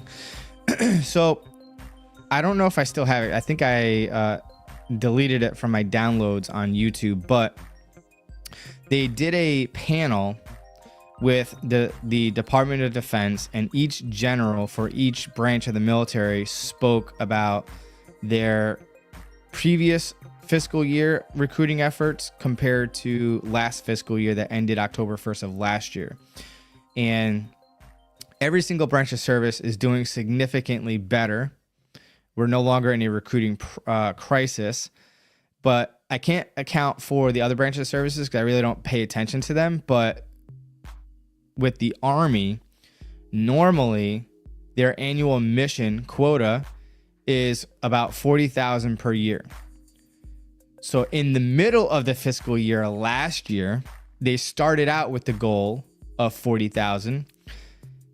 And the only reason why they made mission last year is because they moved the goalpost, so to speak. So instead of the goal being 40,000, they decreased their goal to 30,000. And they went over 30,000 by a couple thousand maybe. So the way they briefed it was, oh yeah, we exceeded our mission. We're doing great. We're doing awesome. No, mother flower. You moved the goalpost. You were supposed to get 40. You knew you weren't going to get it. So you decreased it to 30, and then you did better than 30. And you're trying to spice it up to say that you're doing far better. Like, obviously they did way better than the fiscal year before that, but they're doing much better as a result.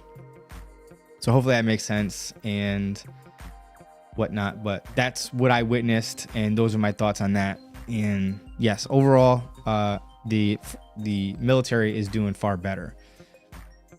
But stay tuned to my channel, because I'm going to be talking about that more in relation to the 09 Mike program that the Army and the Army and the Navy has in place at this time.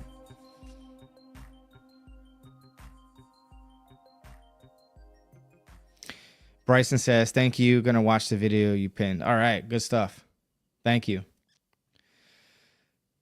Noel says, should I go ahead and choose a different branch if my waiver with the Army Guard isn't successful? So Neil, if you're processing for the Army National Guard and your waiver is denied there, then I would definitely check out the Army Reserve and submit it through their waiver authority. Because so the Army, the big Army, right, is like daddy, and daddy's son is the Army Reserve, and the stepchild is the Army National Guard. The Army National Guard is a separate entity under the umbrella of the United States Army. So the regular Army and Reserve are strictly federal. The Guard is state and federal, but primarily state as the state's militia. Each state and U.S. territory has its own National Guard. So the governor of each state and territory will be the commander-in-chief for all state missions.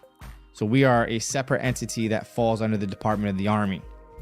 With that said, we have our own waiver authority, but we still follow the same rules, regulations, and policies. But our decision maker might see it one way, but the Army Reserve Authority may see it a different way, and it's not uncommon for one to say no and the other one to say yes. If for some reason Army Reserve says no, then definitely try another branch of service. It is what it is, but I highly recommend that you do what you just suggested. Jaden Gordon says, I was 9, got sent to the hospital because I was playing on the roof and people thought I was suicidal. Doctor diagnosed me with ADHD while their 72-hour hold. 15 now. Doctor says there's no way I had ADHD diagnosed right now. There you go. If you can get that in writing, bet. Follow my tips and advice in this video here and you'll be good to go. Green Bean says, what happens if a recruit gets injured in the first few days of basic training? Depends on the injury, the severity, and how long you're on a temporary profile. And usually they'll allow you to heal and then get back into training. You might get recycled to a new platoon with new drill sergeants and new people, but that's the downside of that. But at least you're still in and continuing to serve. Oh shoot, I meant to click on that and then address it. Let's see. Cobra Gaming says, hey, been watching a couple of your videos and it's been entertaining and informative. Recently managed to get in active duty as a 91 Bravo. Hell yeah, that's what I'm talking about. Congratulations. Welcome to the Army and good luck in training. Jax PR says, is there a way to get a student loan repayment program without a 50 plus AFQT? I got a 43. Unfortunately, that is a no. You need a 50 or better. Wish there was a way around it, but it is what it is. Angel says, watching it from Switzerland. So you are watching it from Switzerland. That's what I'm talking about. Although it's already late here, the video interests me. Well, I appreciate that. Thank you for tuning in. Do you know a YouTuber named... Oh man, why is his name? Wow, I can't believe his I love his YouTube channel. Peter Lindgren. Do you know Peter Lindgren? He's a huge YouTuber, at least in like the camera tech world of YouTube. He's my favorite Switzerland YouTuber. I don't know if you're still here, but yeah, he's one of my favorite YouTubers that I watch and learn from, or have learned from. But he's very entertaining. I love his vlogs and I just love his channel. Fierce says, can you reply for a waiver that already got denied? They denied my moral waiver for number of charges. Could I get them expunged and reapply the waiver? Not unless you have new information for them to consider in their decision-making process. Now, because you've already attempted to join, they're already well aware of it. So expunging it isn't going to fix your current issue, unfortunately. My recommendation is that you try another branch of service and see what happens. I was saying it before about self-harm. If it was a one-time instance, it would make sense if it was after losing a loved one, family. Exactly. Yep. Neil also says, is it bad to incriminate yourself while you're at MEPS building with the screening process? I feel like in my case, I made myself look bad while I was healthy and passed the physical. Not sure what you disclose or whatever, but hopefully it worked out for you, or will work out for you. So we got South Jersey. I was talking to Fierce. We got Discard, wondering if I chose correctly for my MOS before I leave for basic. I know it's too late for my wondering if I chose correctly for my MOS before I leave for basic. I know it's too late, but I want to put my mind at ease knowing more about my MOS. Do you know anything about 74 Delta? Also says, oh, it's just a repeat question. All right, so with that being said, 74 Delta is a great MOS that you're going to get a lot of certifications and things of that nature with that MOS. Did you join active, guard, or reserve? But with that being said, there's so much that you could do with that outside of the Army that's going to assist you in getting a job with like hazmat and things of that nature. And in my opinion, I feel like that is an excellent MOS that translates very, very well into the civilian sector. So I think it's a good MOS, but my opinion does not matter because that's based on my value system, the information that I know, my interests, right? But I think you'll be fine. I think it's a good MOS. Give it a shot. And if you don't like it, whether it's a 2-year contract, 4-year contract, or 6-year contract, for the most part, in my opinion, I feel like we're all going to live to be 100, or at least the possibility is there. So 2 to 6 years is 2 to 6% out of your entire life. It's not very long. Just a drop in the bucket. Perspicuous says, much respect for what you do. I've been trying for an early promotion through a program here in California where I can jump to E3 for referring one person to join, but it's hard. People are flaky. Welcome to recruiting. That's all I got to say. Embrace the suck, man. Character development at its finest.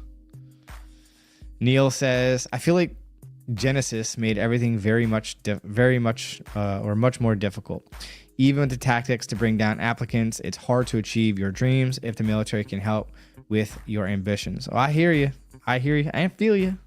I feel like it's getting a lot better, say, compared to like 2 years ago, right? Especially with this thing called MARP. But I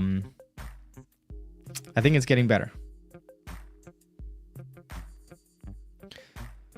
The Highway Hog, I'll come back to you. So I got another super chat coming in from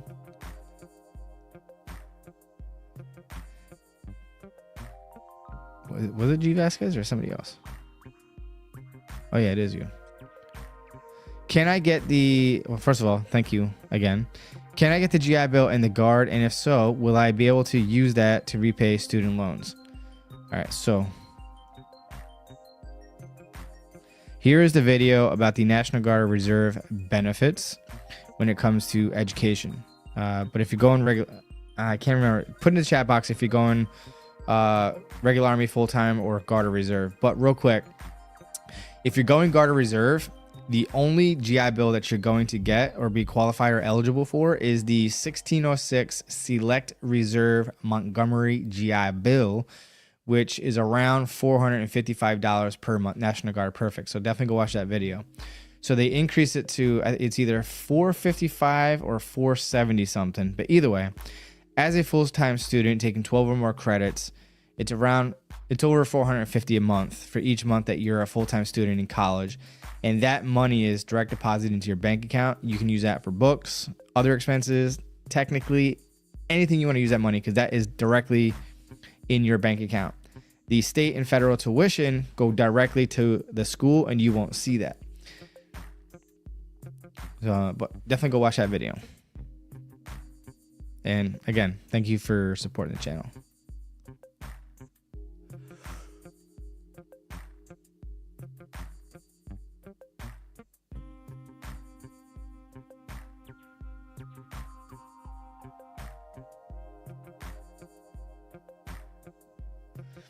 So the Highway Hog says, can you go from reserve to active duty? Yes. And you can do it by this video here called the Guard to Active Duty. So Guard or Reserve to go active duty or to another branch of service. The process is still the same regardless. But in that video, I will give you tips, insights, and recommendations and the how-to and things to understand and know, so that if your unit decides to play FF games with you, I share the insights to how to handle those types of situations. But yes, it is possible. So here's the benefit of going Guard or Reserve. You will have the ability to possibly go full-time within the Guard or Reserve at some point, or you can request a conditional release as described in that video, which is a form called a DD Form 368. It's your conditional release. And if approved, that is your free ticket to go to another branch of service like active duty. So you can always upgrade from part-time to full-time, but it's very difficult. Actually, no, it's not very difficult. It's impossible. What are we talking about? To go from active duty regular Army and switch to Guard or Reserve. So you can upgrade from part-time to full-time, but you cannot downgrade from full-time to part-time is essentially what I'm trying to say.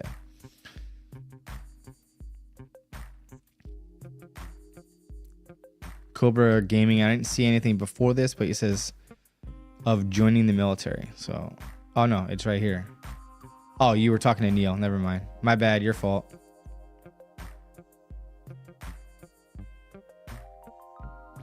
Yes. In fact, most peanut allergies that you could get, like anaphylactic shock, I think is what it's called, or like required to have an EpiPen because it's a dire life and death situation, you're going to be a no-go at the station and you won't be able to join.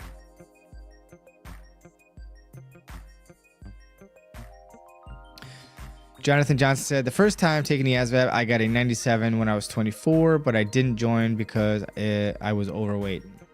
Well, I'm sure you'll do just fine on the test, and I'm sure you'll score well on the ASVAB now.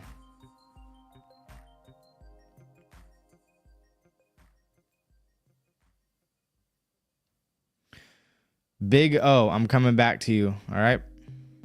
Because I just got a super chat coming in from King Cade. Thank you so much for supporting the channel. Goes a long way. I do reinvest it into the channel. And this person says, currently at Fort Bragg for in process for the 82nd. And I remember watching your videos 7 months ago before OSA. What a journey it has been. Hopefully it was a positive and good journey. And hopefully my videos have helped you in some small way. I'm not sure if you wanted to add anything else to your comment, but I hope that your training is going well and that your unit of assignment accepts you and welcomes you and you move on to greater and better things.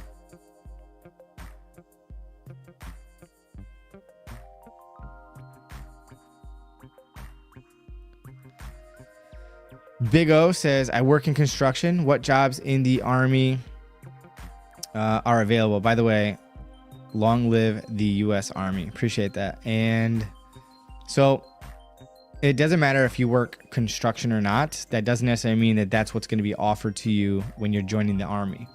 So it's based on your ASVAB test results, whether or not you're a U.S. citizen, driver's license, your ability to qualify for a secret clearance, and the line scores. So I'm going to post a video called MOS video, and that will break it down for you and understand how that all that works as far as being offered and choosing a job or your MOS, which is your military occupation specialty within the Army.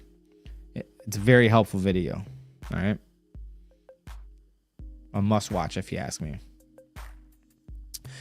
Mountain Rose says, how do I assess if I actually want to join the Army? Since middle school, my interest in the military has been on and off. I've researched many MOSs, but still can't find one I can commit to.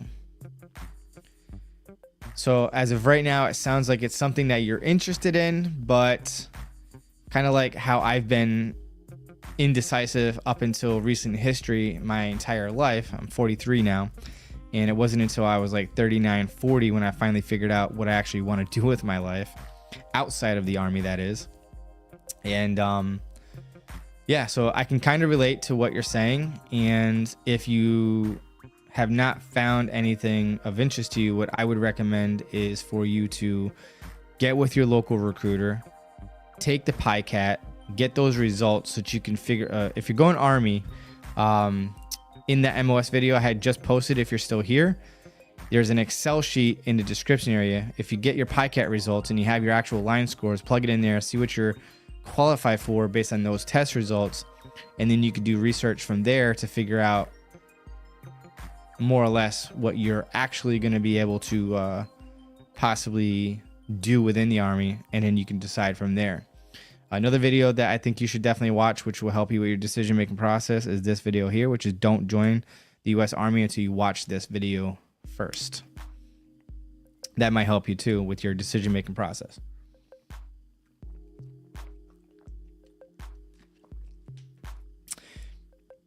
Although I think that everyone could benefit by serving in the United States military for various reasons. Obviously, the military is not for everyone. So do with that information as you will. All right, so we got Big Pen with the question: have you ever had someone join or be denied over hypo or hyperhidrosis, excessive sweating? It's not debilitating, only embarrassing. I hear that with the hashtag Team SWARTZ. I've had, not me personally, but within my office and my team, we've had 2 people in my 20 plus years that have had that. One, they never listed it and they enlisted just fine. One listed it and the waiver was denied. So it really depends on the severity, I guess, of the sweating. In my opinion, I think you're fine, but I don't know what that could possibly lead to. So when you're processing for medical waivers for a condition like that, it's not so much are you good now? It's in the future, what could that lead to? And is the risk worth the reward? Or is the reward worth the risk of getting you to that point? So you have to understand that the whole point of the waiver is we're accepting you, like we've identified your medical deficiency, and if we approve it, if your condition worsens by the time you exit the military, we will compensate you in the form of disability for the rest of your life. So is the reward worth the risk of compensating you for the rest of your life if your condition worsens as a direct result of military service? So all I can say is submit the waiver and see what happens. If they approve you, you'll be in there like swimwear. And if they don't, at least you tried. Because there's nothing worse than going through life and wondering to yourself, I wish I had. And have that regret. So try. See what happens. And then try different branches if you get denied.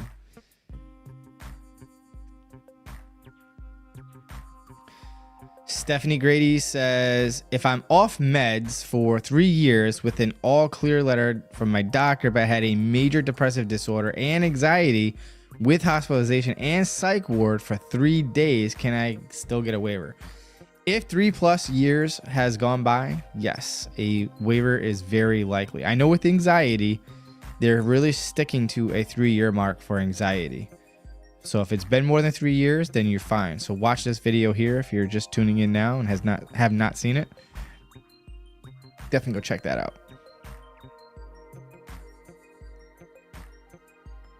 No worries. Hopefully you're still here.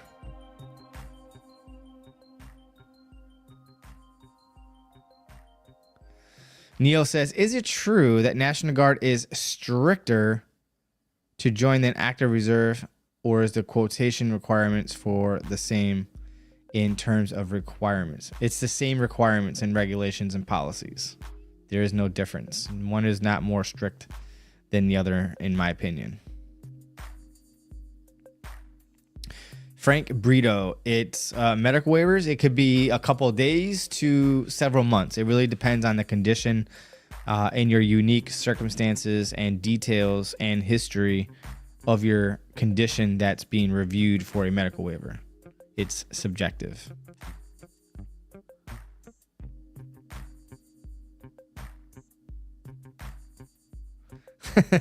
Secret Squirrel. First of all, I love the name Secret Squirrel, and I appreciate that comment. You just made my night doing the Lord's work. You sound like a friend of mine. Stephanie Grady says, if I'm off medication, oh yeah, we talked about that.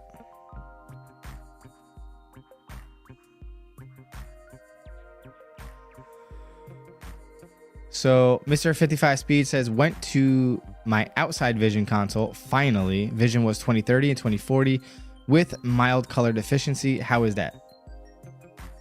going to be approved. Don't worry about it. You'll be in there like swimwear before you know it. Still a medical waiver, but you'll be all right. It'll get approved. Coven says, hey, sorry, I gave you a pretty lengthy response, so if you're still here, go back to the rebroadcast tomorrow and go like 30 minutes after you posted your question. And it's about 20 to 30 minutes minimum, closer to 30 minutes, maybe longer before I finally got to your response, depending on what time that was. But because right now I'm running about 45 minutes behind schedule.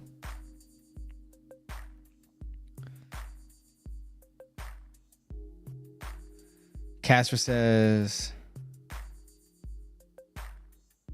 my comment was from a while back. Just Casper, I did respond. Let me know if I mean, I don't even know what the question was, so but I did address your question earlier.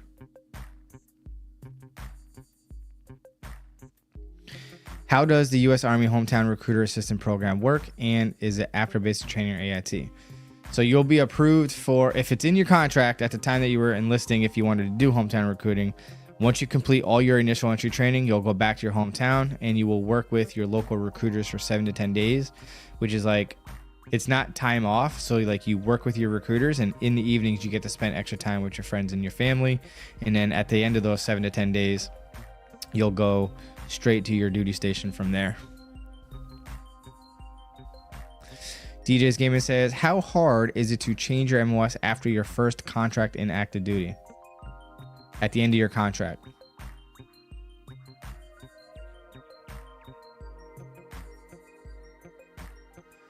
Angel Omar says, can somebody be disqualified for not being able to do the duck walk? And can you get a waiver? Yes, you can be disqualified for it. You have within 30 days to go back to MEPS to be able to pass it. And if you do fail it and ultimately not pass it, you will be ineligible to join. No waiver authorized. Unfortunately. Ian Koppler says, do you have a list of jobs that you can qualify for without citizenship? Thanks. Yes, I talk about it in this video. The Excel sheet, which you will open up in Google Sheets, preferably on a computer, is linked in the description of that video, and I walk you through it within the video.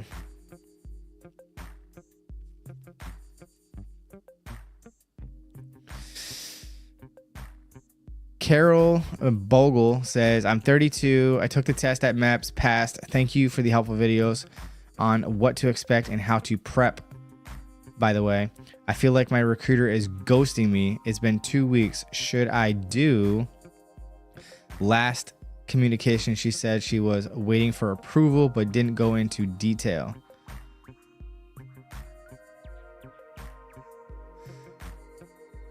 Did you fail something on the medical exam? Because it sounds like if she's waiting for approval on something, it sounds like she submitted a waiver. Was it a moral waiver or a medical waiver? Let me know.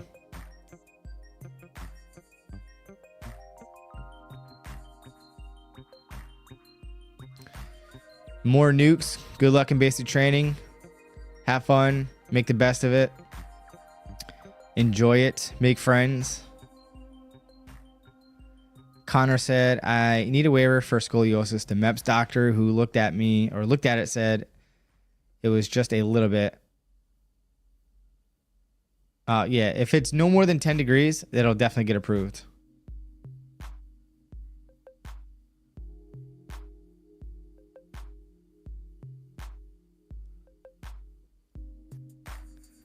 Covens, can you explain what happened, what the process of Bulldog is like and how soon after OCS? It's got to be within 1.5 years, but they want to send you as soon as possible. So it's not uncommon for it to be back-to-back training. If it's not back-to-back training, then it'll be scheduled within a year or like a year and change at most. Yeah, so it's just another school that you'll go to, but if you can, my recommendation is, if it's possible, to get everything knocked out all at once. Mountain Rose says, how delayed is his... Oh, okay.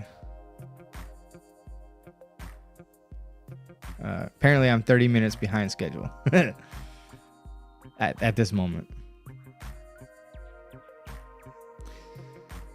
Vamo says, salutations. I'm a future Coast Guard member, but I have a question on what is the best time to go to basic training. My friends are E3 in the Air Force and the Navy, so I need to know. Oops, hang on. What happened? What did I do?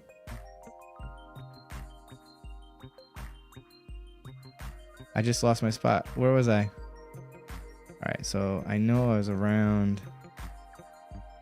So it's still highlighted, so I just got to scroll up. Here we go. Vamos. Okay. I need to know. You can say my name is Vammy or Vam. Oh, okay. Vammy. All right, cool. So honestly, the best time to go to basic training is in the cooler months, to include the winter months, if you ask me, honestly, because in the cooler months, you can always move around physically to warm up. In the summertime, you literally can't do anything to cool yourself off.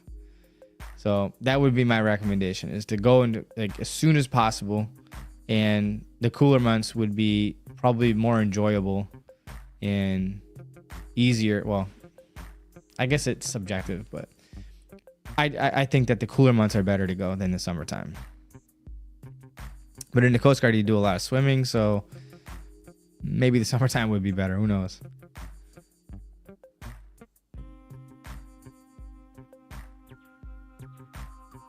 And do I have any recommendations for YouTubers who do podcasts as Coast Guard, or just people who talk about it?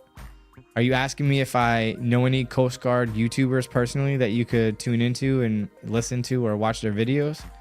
Is that what you're asking me?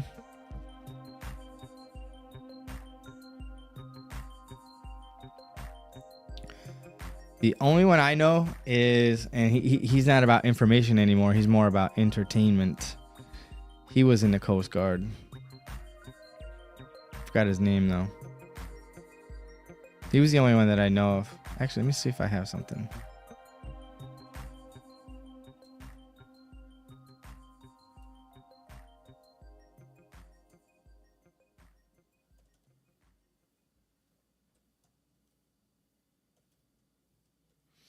Nope, I guess I don't have anyone from YouTube for Coast Guard specifically. I'll have to go find one.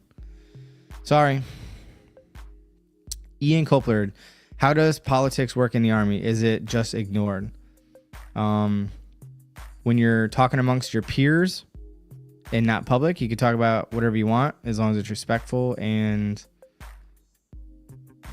respectful.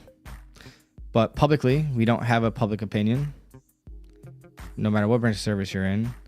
And your political opinions should not be public, because then you run into some issues. But I'm not sure what you mean by ignored, and how does it work in the Army. But yeah.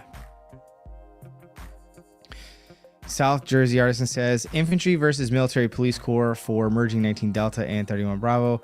Mergers typically happen within a core set of MOSs. The option would be deleting the MOS or creating a new one, but likely 19 Delta would get deleted and join back in 11 Bravo or Charlie. Yeah, that makes sense. That's more or less what I was trying to say, just I wasn't so articulate like yourself. So I appreciate the assist, bub. Thank you.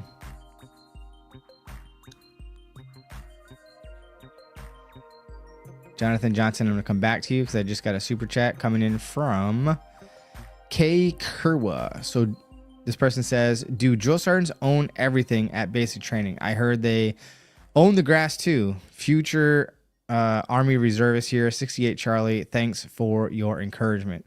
So Kerwa, I got a couple of videos for you. How to prepare for Army basic training, what to pack for basic training,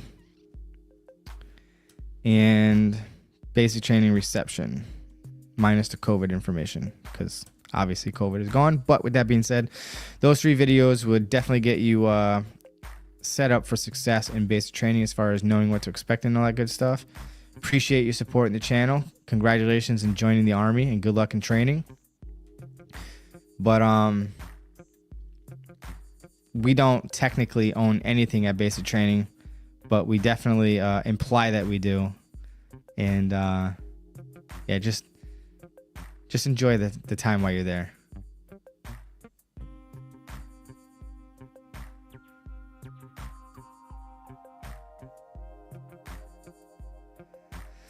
Jonathan Johnson says, I just want to go Ranger School is why I asked, because if because it's a challenge and I think it's worth getting the tab. Awesome.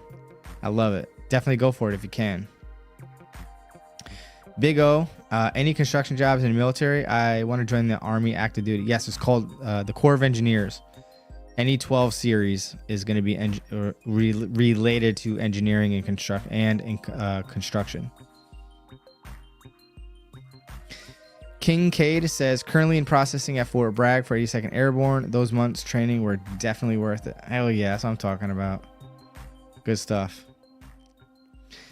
Kerwa says, thank you for the information. Started training in 2 weeks. Super nervous and pumped up at the same time. Hell yeah, that's perfectly normal, man. Now, see, you're lucky because you have somebody like me sharing all this information with you, and it's literally at your fingertips. When I went through basic training, Google was barely 2 to 3 years old, 4 years max. And it was nothing like it is now. So I completely went blind. So you have an advantage of at least knowing what to expect, but understand that knowing what to expect and experiencing it are two different things. You know what I'm saying? Jonathan Bonilla says, I just joined the Guard as a 25 Sierra, ship out in June. Congratulations. Welcome to the team and good luck in basic training. And thank you for tuning in. Emilio Martinez says, do you know if getting a ASVAB tutor or some sort of class or online class is better than just studying ASVAB by myself? In my opinion, if you scored less than a 20, at minimum, you should be getting an online course. If you're scoring like 15 and below, or even worse yet, single digits, you might want to get like an in-person tutor or more of an online one-on-one session. But if you're at between 20 and above and you just want to improve, 2 to 4 weeks online training through something like MOMetrics will definitely go a long way. I do have an affiliate link with them, and if you use the coupon code SWARTZ20, you'll get 20% off for each month that you continue the service. But in my opinion, if you're scoring over a 20, all you really need is 2 to 4 weeks. As described in my video that we'll be posting tomorrow. Like I said, most people only need 2 to 4 weeks of consistent daily studying of 1 to 2 hours a day, focused, laser focused, and deliberate studying every day, and you'll be fine. But online training goes a long way. $40 is pretty respectable because a lot of people with something similar charge $60 to over $100 a month for their course.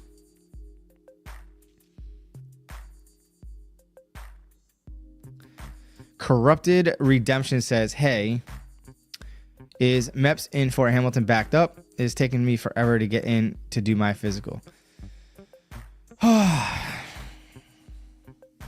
You can see my frustration, yeah? Now, I cannot publicly voice my opinion because the last time I did, it went all the way down to the Pentagon and back, and I had to delete that video, edit something out, and I had to go to MEPS to go in person to physically apologize to the MEPS commander. So I do not have an opinion to share with you, but yes, there are frustrations that applicants and recruiters alike who are dealing with certain delays. Now, I'm not familiar with your situation, but if you want to reach out to me on Instagram at TEAM SWARTZ, I'll put the link down here in the chat box real quick. You can tell me what you're dealing with, and I'll let you know if it sounds right or if your recruiter just hasn't been submitting anything. GVASC National Guard.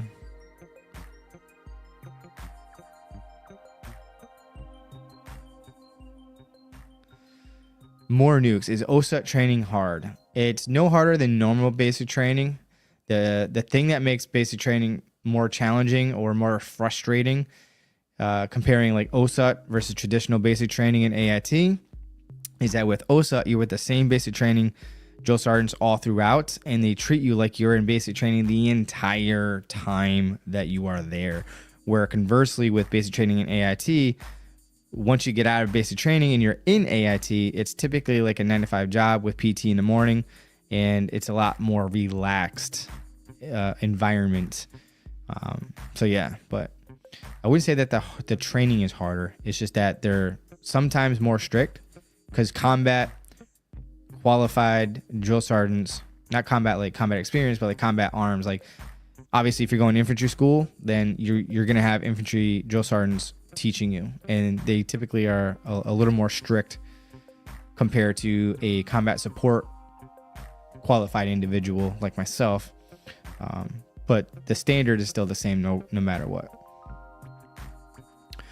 Jorge Fernandez says, can you explain I think you meant the ranking system briefly and give a few examples? I'm not sure what you mean. What do you want me to explain? I go over it in this video if you want to get like a study guide to know like the enlisted ranks, the officer ranks, and the warrant officers, and how I explain the rank structure that way. If that's what you mean, maybe that would answer your question. I'm not really sure what you're asking for, honestly, but the video talks about the different rank structures between enlisted officers and warrant officers, and I use an analogy using like McDonald's. So definitely go check that out.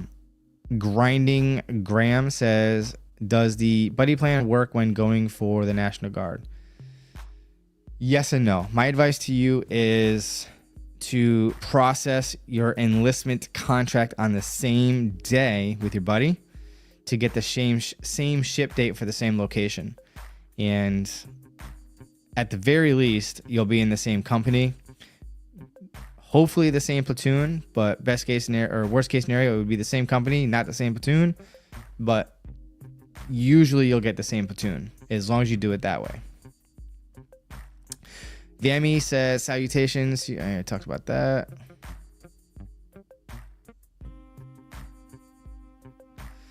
Joshua Alston says, do you have to enlist when you go to MEPS Army? You do not have to sign a contract. You could get all the way done with the ASVAB, all the way done with the medical exam. You're knocking out all the paperwork. But if at the moment you are about to go into the oath of enlistment ceremony and you're on the red carpet and you're about to raise your right hand, you have all the way up until that point to be like, nah, fam, chill. I don't want to do this anymore. Technically, you could do the oath and then not sign the contract. But once you sign the contract, that's it. You're in there like swimwear. Some guy on the internet says, if I brought a book with me to Fort Jackson, would they let me read while waiting in reception? Yeah, they'll let you read the blue book. You're not going to be able to read any civilian books. So you'll be nose deep into the blue book. If you don't know what I'm talking about, go to this video here. I have a PDF version of the blue book that you will be issued to you at basic training in the description area, so you can check that out. That will be your source of reading while you're there. Michael Start says, are you likely to receive a mental health waiver for flight school? For the most part, as long as you can qualify for a medical waiver, you can pursue it. I have not yet heard of a mental health waiver not being considered for anything like that, but it could happen. It's not likely. As long as you have been signs and symptom free for more than 6 months and you're been off medication for more than 6 months, you'll be good. Watch this video right here.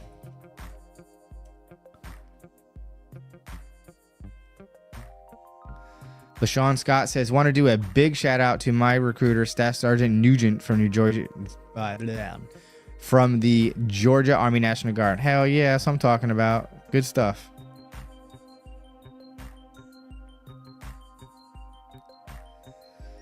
Karel Bogle says, no waivers to my knowledge. I did have a history with a law, no conviction. Was upfront with her with all the details. Yeah, if you want to share those details with me in the DM on Instagram, I'll let you know if that's just what we call a suitability review, which is real quick, same day turnaround, next day, worst case scenario. Or if it would be a waiver and maybe you didn't know. Well, if you did an applicant statement and you had to get 3 character references, then you did a waiver.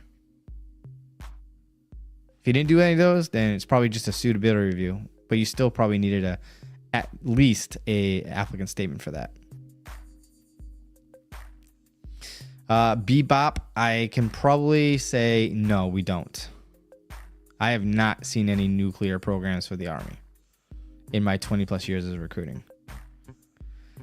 Carol also says, I don't want to seem aggravating, but asking for an update every other week.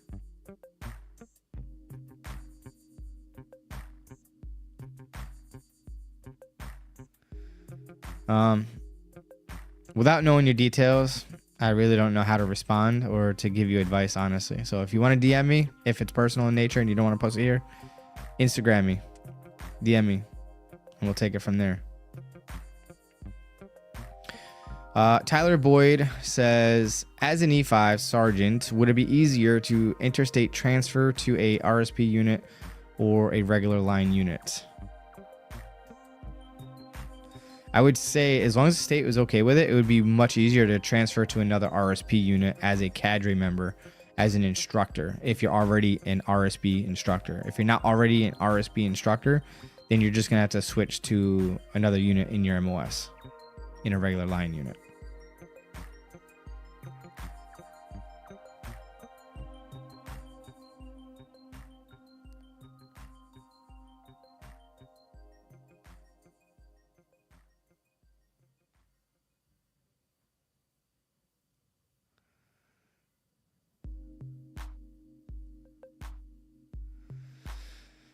All right, so in the description area or the chat box that I just posted, right, is my Instagram. If I did not get to you from this moment forward, Instagram DM me and I will get back to you by tomorrow with my response to your question. I appreciate you guys tuning in tonight. We had a really, really great time. I enjoyed myself. I hope you like the new set here. And yeah, so I'll see you next week. Same time, same bat channel, 7 p.m. Stay there. Stay blessed. Be good. And see you next week.